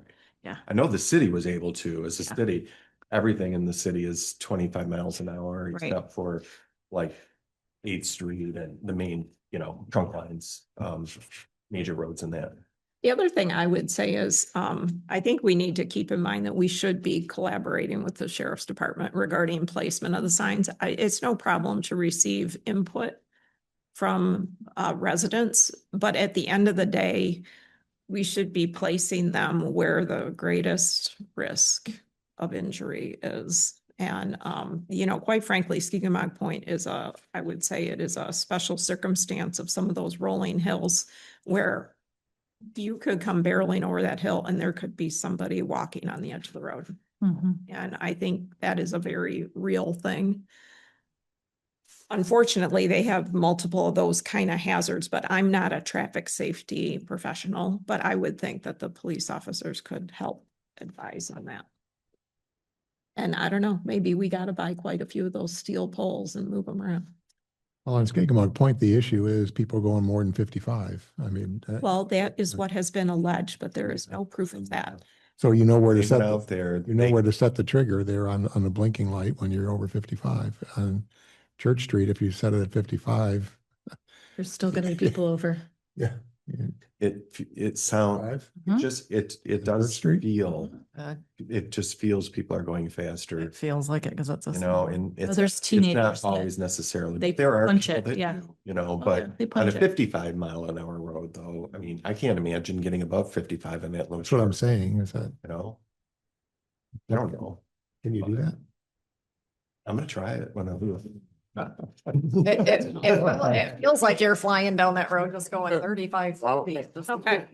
So- Let me know so I can sell tickets So- to that. Why don't we get back on task? Do you have what you need? All of these changes, I think what you discussed on the speed sign is a good idea for this capital expenditure. Yeah. And 20,000 is enough if we buy 2 or 3. So we'll figure that out. So we end up 50, well, if we took the capital out, the 20,000 capital, we would have with all the changes we made, we'd be 33,350 short in our budget. But with the capital in, it's 53,350. So what I would do then is that would be saying, we're going to present a budget. We're planning to use $50,350. It's including your contingency of 30,000, or you're taking that away? I thought That'd be at that zero. we Oh, moved the okay. contingency Yeah. up to the audit and Okay. CPA services. I say 53,350. So we're basically planning to use some of the prior year surplus, which stands at about so far. We would end the year with a fund balance of 907,000. Yeah. So that's kind of where we're at, and historically we So don't it went spend up all of our budget. $2,000? Hmm? It went up by $2,000? Because we previously you had 905.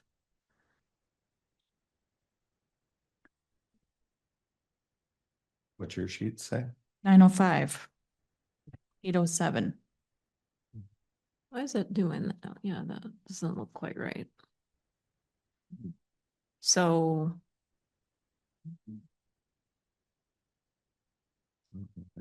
yeah, Oh, That's a but good there is a thing too. Wendy and I have to work on this. Oh, there's not complete. Yeah. It's not completed. okay. Okay.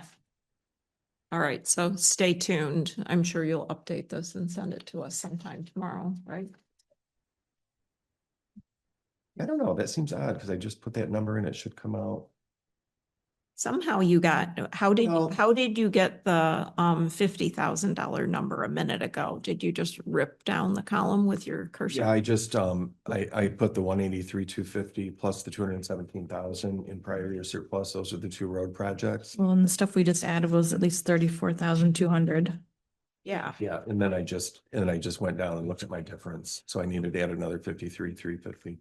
So now on my sheet here, make you dizzy, I end up with 0, and it balances out with my summary too. So that's the number that we'd end up with. So we still have a healthy fund balance, and it does allows us to do any budget amendments we would need to do throughout Hang the on. year. you ended up with 0 in the net surplus. So that's the same as what we had previously. I know, so I don't know why 905. Hmm. I'll check it out. All right, you check all your pluses and minuses, because I think we added a lot and we didn't minus hardly. What's your number anything. on yours, Linda? 905 what? Yeah, 905, 207. It's gonna be Interesting. closer to 871. And I don't think I corrupted it, but couldn't swear. Just trying to put everything in column M and N. He has that too. I'll find out why. Must have added a line item or something. So connected to what we just talked about with capital, what's the decision to do with this public improvement fund? We talked about this last Thursday, where this $100,000 some dollar fund is just sitting out there doing nothing. Last year, we had a program, apparently we posted some tiny charges to this. 1,993, No, that's the Interest. interest. sorry, interest, never mind about that revenue. Yeah, All right. not been touched. So the question is what should we do with this? It seems like this is just hanging out there. And you mentioned in the prior meeting that the normal way that this kind of a fund would be used is to allocate money to approved capital projects. Like you would you would keep the money in the general fund. And when you approved a project, you would deposit the funds in here. So the passport, It's a holding place the pass- to release against charges. Is that right? and the passport, I think they called it their beautification fund. I've seen notes about that. Really? That they wanted to do like beautification of the township hall or gardens or flowers, that kind of thing. I think that's Sign admirable, up but I here. don't think I can afford it. Yeah. Honestly, I don't really think I can afford to restrict utilization of this amount of money. So this money Easy sits in when a I- different, separate fund? Yeah, It's all in the same bank account, but yeah. Public I guess my improvement. thought is if we, I mean, there was clearly, like you said, they had ideas about how to use it. If you go back in the history of the budget, so I'll bet you'll not see for a long time it's been sitting here. But I just think if we don't have a project identified, nothing stops us from transferring money into this fund in the future, but why don't we just transfer it back? I think that's You know, Put appropriate. it back in the general fund, and when we do identify something, then we can move it back over here. It would be a big project. We're not talking anything little here. This is anything small we can handle within our own capital expenditure in the general fund, but I too don't know why we have this fund. It was whittling away maybe for a township hall, you know? Well, I put the note to do engineering and design on Yeah. a new township hall. Yeah. We've had that in there for a couple of years, but we But just we're a haven't- long way from that decision, I think. Well, we can't make a decision because we don't even know what that decision would look like. You That's know, what I mean. we I need guess some it's conceptual. odd to budget for it when we don't know what. Right, we would have to hire somebody to assist us with that. And does it involve the fire department and township offices? Do we use Cram Road? There's a lot of decisions to be made. And if not us as a board, what board is going to finally do it? I mean, at some point you have to get off first base and figure out, Exactly. you know, what do we want? We don't even know if the public would support it because we don't know what to ask for. So, Well, we haven't identified alternatives for one thing. That's, right. that's where I think we're at. So that could be used for this. To the capital improvements. So do we need a motion to make this decision to transfer the balance in this fund back to the general fund? I think just consensus, and then I would bring it to a future meeting as a board action. For the budget as a whole. The work that it saves is really interest distribution for Jill. She wouldn't have to worry about this fund anymore, And the auditor. right? So this is collecting interest, right? Separate, looks like there's, Just has to be divvied out It'd just separately. be- Yeah. We just go to the general fund. So this is kind of similar to what we used to have with the road fund, right? They had segregated that, and it's just a bookkeeping thing. It's not a separate bank account. Right. Um, It just doesn't serve any purpose right now because we don't have any projects identified. okay, what do you think, Jill? I'm in agreement. Let's get rid of it. good too. All right, so consensus on that It'll happen in the new To- fiscal year. It's going to be too late now to, too. In the I new think- fiscal year. I think it makes sense to do it in the new fiscal year as part of the new budget, but that's Well, that just- consensus too. Balance then. Sorry. What? I mean, I would have to add it to the agenda for Thursday. Oh, come on, we don't need one more thing. It's like, Well, that's what I'm saying. It would have to wait Yeah. till the next year. so I'm just trying to make sure that we keep track of a decision that we will I mean, eliminate this in the once- new fiscal year, once the budget's approved. But once we get, once we get our budget approved, then the auditor would recommend that we. Yeah. Transfer. Yeah, we'll transfer those funds and simplify. Yeah. Oh, so, but to be clear, we will make sure I've got my thoughts straight here. We'll transfer the balance into the general fund, but we will retain the existence of It'll this just be in the it'll budget. just be inactive. It'll just be inactive and it'll have zeros in it. Yeah, so that's what Good enough. we're gonna. So we're not going to eliminate the fund. So I guess We're just gonna so defund it. here's what I'll do then. On It's the a budget recommended, I'm amendment. gonna put all zeros. How's that? And I'll just get rid of the note. Oh, yeah. Yeah. Well, you could leave a note and indicate defund in the new fiscal year. Linda, for my purposes, there's consensus to transfer the balance of the public improvement fund monies to the general fund, correct? Correct. Yep. I'll put in there to be transferred to.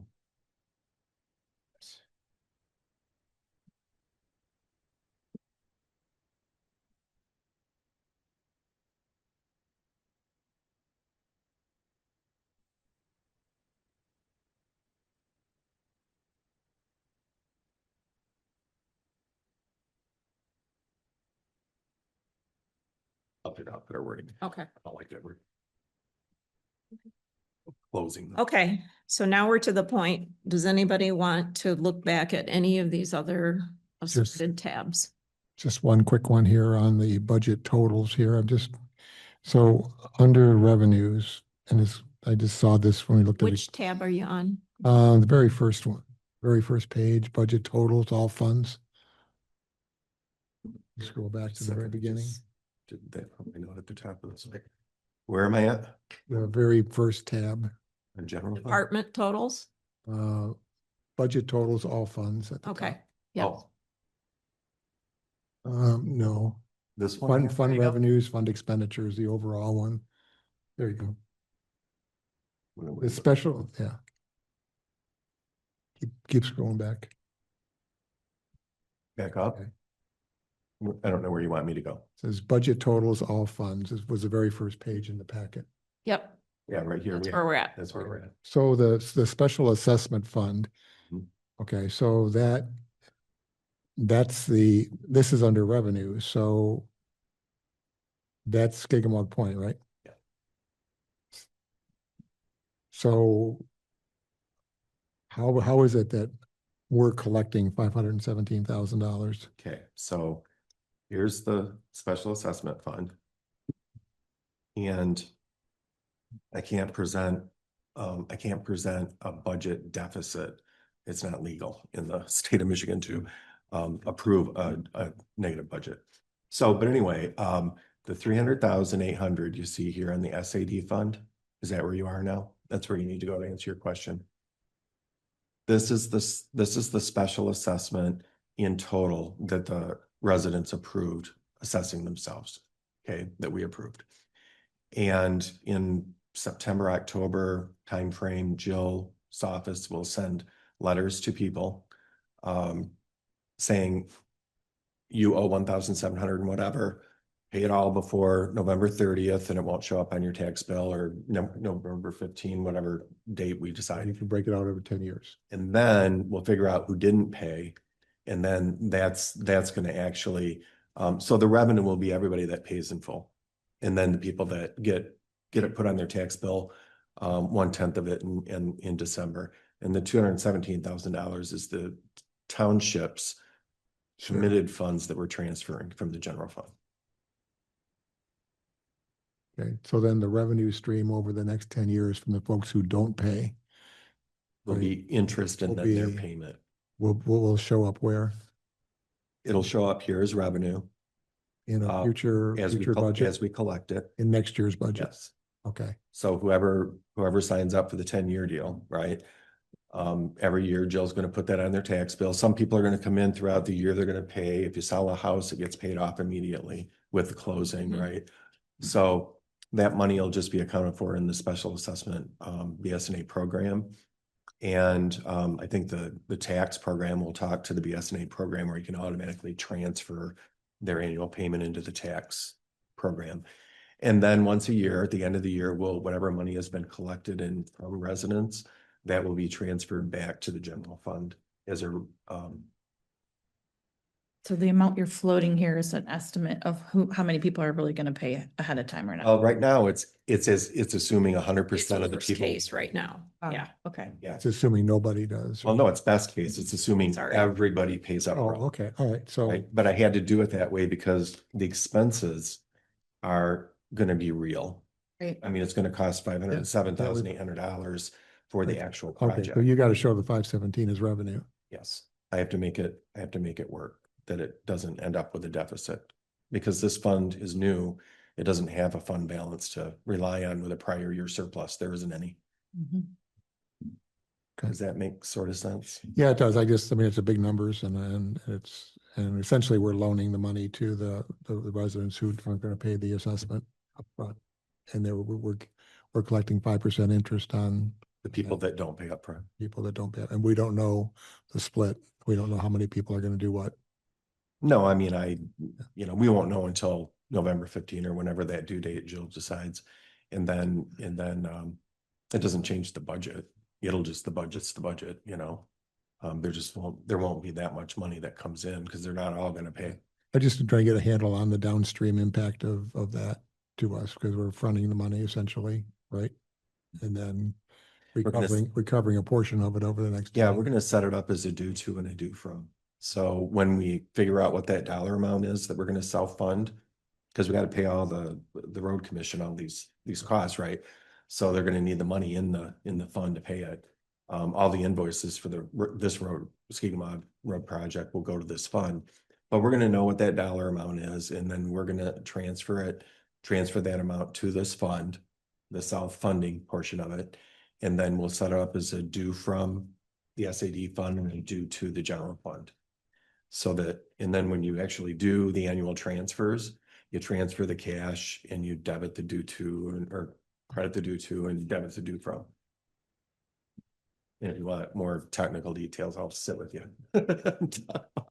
No, I don't need But, that. I don't need all the. yeah. So I just wanted to see how this impacts. It'll flow, it'll work, and we'll just do, at the end of the year, we'll do our transfer of whatever revenue got collected, plus the interest payments from the residents.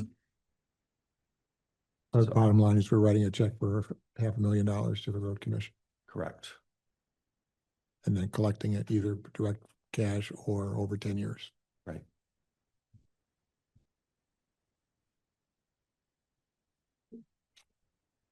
Yeah, that's not gonna be fun writing that check. Okay. Any other questions remaining? Okay, back to the agenda here. We have no tabled items. We moved board comments and discussion after the public comment. Announcements, next board meeting is this coming Thursday, 9 a.m., March 26th. Are there any other board member announcements? Thought you changed the agenda. I do. Didn't you change No, board comments? That's the you- public. The comments are, It's later. yeah, that's right. I just have one update, that's all. Sure. Later. Oh, Oh, later. okay, I can do it. Okay. All right, now it is time for public comment. Would anybody like to make a public comment in the audience?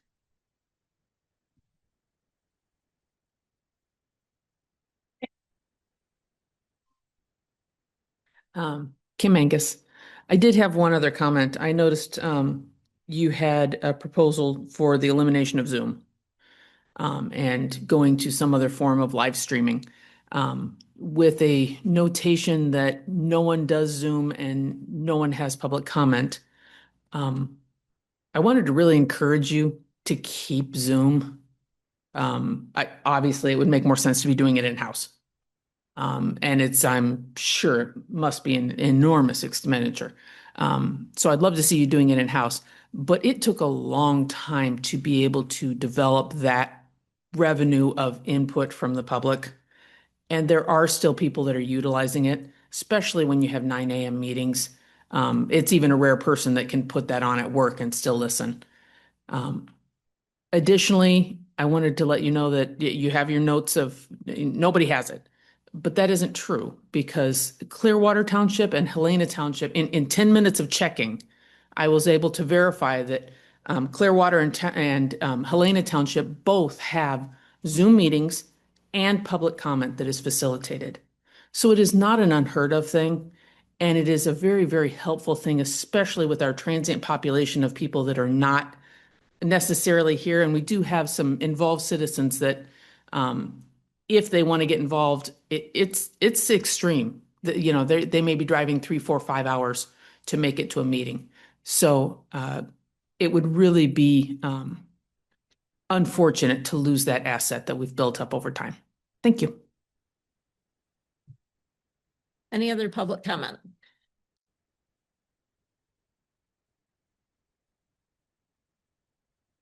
Vicky Emerson, resident, Whitewater Township Park. I just want to say, wow, thank you guys for all that you do on the budget. It's been quite an education for me to see this whole process unfold. And I also want to just express my excitement for the new position that's created for the part-time firefighter, park manager. And I do hope that you can follow through with this year after year because I think it does really make a great fit. And with my time working with Tom Bartnicki, he has been absolutely amazing in bringing us up to date with technology and getting the park run like an efficient business.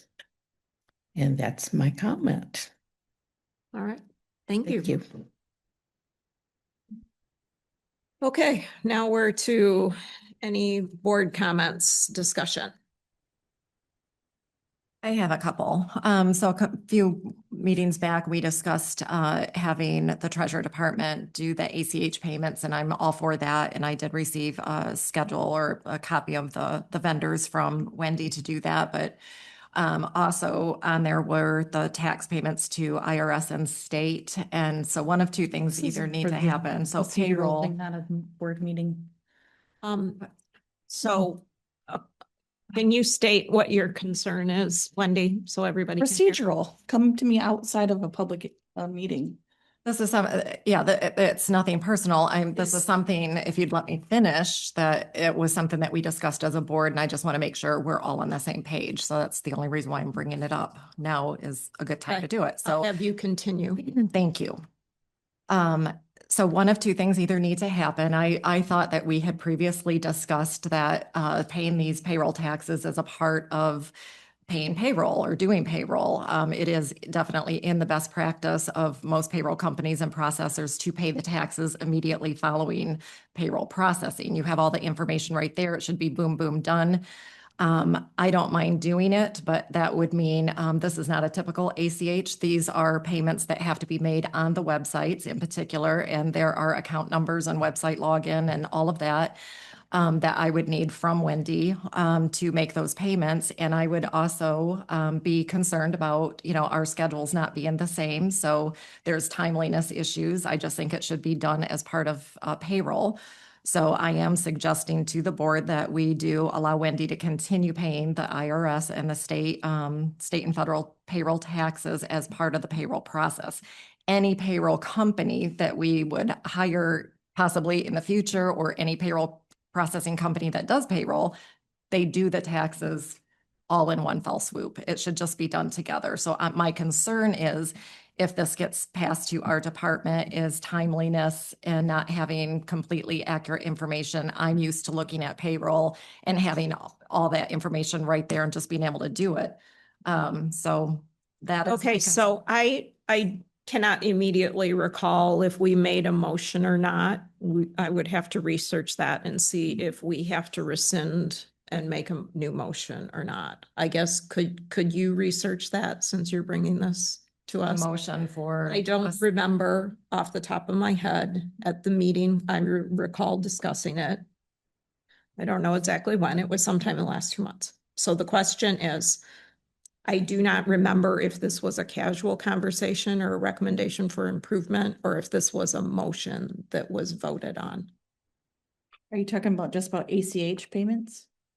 We had just was during the discussed financial ACH payments, and I was happy to take over ACH payments. The tax payments are a little bit different animal. So when I received them from Wendy, she had payroll taxes on there for me to pay, and that No, they wasn't were not part for you of to the pay. That was discussion. just for information because you had said you wanted to know about them. Yeah, my understanding is it was the other ACH payments like utility bills and this and that. I always thought in my mind payroll stays with payroll, all that stuff. And I think she's agreeing. So Jill, what you're saying is you're going to continue to work on doing the ACH on the non-payroll It was just taxes. a discussion. Yeah, that's what I want. I want Okay. clarification, I guess, who's doing payroll taxes. It sounds like you and- guys are in agreement. from what Okay, I'm so hearing. that's great. Yeah. So okay. Yeah, she's giving you the information that you wanted because you have to approve the disbursement and now you're getting it timely. So I think that's okay. Okay, so she's doing the payments for taxes and, yeah. I And had any that that all- like pensions and stuff like that should all be part of payroll. Correct. Okay, what else do you have? This is just a no, I need a signed resolution for the investment policy to take to the bank. as So I well. actually have Peter Wendling looking at that because I believe your motion that you did without me is not correct. And so I wanted to make sure it was totally correct how it was approved, and he's said he never got part of that documents. So he never saw the annual resolution. He only saw the investment policy resolution. He's literally asking me right now in the email for the rest of the documents. So I will get that to him and Everything, I could forward you. I'll Okay, make sure he has it. Let's Yeah. just make sure we straighten it out. Yeah. Okay. And then I'll get that too, obviously, as soon as we can. we might need to make a new motion on Thursday. Well, let's clean it up on Thursday if we need to. Okay. Just information, yesterday I was here for a pre-bid meeting for the boat wash station, and we did have a bidder show up, a potential bidder. So I was happy with that. It does, oh, by the way, I did want to say, the thing that was in the Elk Rapids News was not correct. I sent a corrected one after talking with C2AE, and it directs in the notice out in the window out here too. It says go to the C2AE site, bidders, whatever. And all of that is off because we're self-managing the project. So C2AE had me take that off there. And I believe the week you were gone, sometime during that week, I sent you an updated one saying this is the one that should be posted. So you might want to just check your email on that. I mean, we're not gonna publish it again. It is what it is. Right, and it's still on all the Well, bid it's already went to, well, it does, It's already published. yeah, it doesn't really matter. I mean, they will just go to C2AE and ask for information, so. No, I'm just saying, at least the one that's in the display board up here could be changed. And I think the point, the C2AE It was information will direct them correctly. correct. Okay. And this potential bidder found it in the one of those sites that they posted all this to Yeah. anyway. He didn't. Builder source. Most people find it that way. Okay. It's also going for 3 weeks in the Record Eagle. Oh, okay. For 3 weeks. 3 weeks, by 3. Wow. Because that's what the normal bidding process is. I looked it up from previous boards. 3? Yeah, 3 weeks in a row, but it's just one day a week, Oh, not for the whole 3 weeks. Okay. Any other comments? Any updates on the recycling, getting that moved? yes, I got a couple locations at High Prairie Park. And I'm gonna meet with the chief and Tom when we can walk on the ground without snow. So we can assess the situation. Like a couple of weeks. Yeah, in a couple of weeks, yeah. For your And information. Myers was contacted and they said no. That's good to know. Also, I've had public telling me don't put it at the park. Multiple people. People will not like it there. I don't think they would use it, and Yeah. it's just not, that road doesn't need more traffic. Clarify when you say don't put it at the park, which park? High Prairie Prairie? Park, yeah. Oh, well, I mean, I thought you meant Whitewater Park, but that road doesn't need more traffic. This is a physical hazard to people, what's happening here. Oh, I agree. I'm saying what people have already said to me. We've seen it multiple times, people dancing around in between the bins and the garbage truck. It's completely ridiculous. And they have to go somewhere. And I know, I'm not saying move this problem from this neighborhood into another neighborhood. It's going to be a problem for people no matter where it goes with who it's by. But I guess the question is, I mean, the only option then is just to not have it at all. And I don't think people would like that. So I mean, it's got to go somewhere. I mean, we have the property on Cram Road, on that intersection. Could clear out some of that area, I think and that would cost us a lot and the topography is not suitable. it would, but I don't know where else to put it.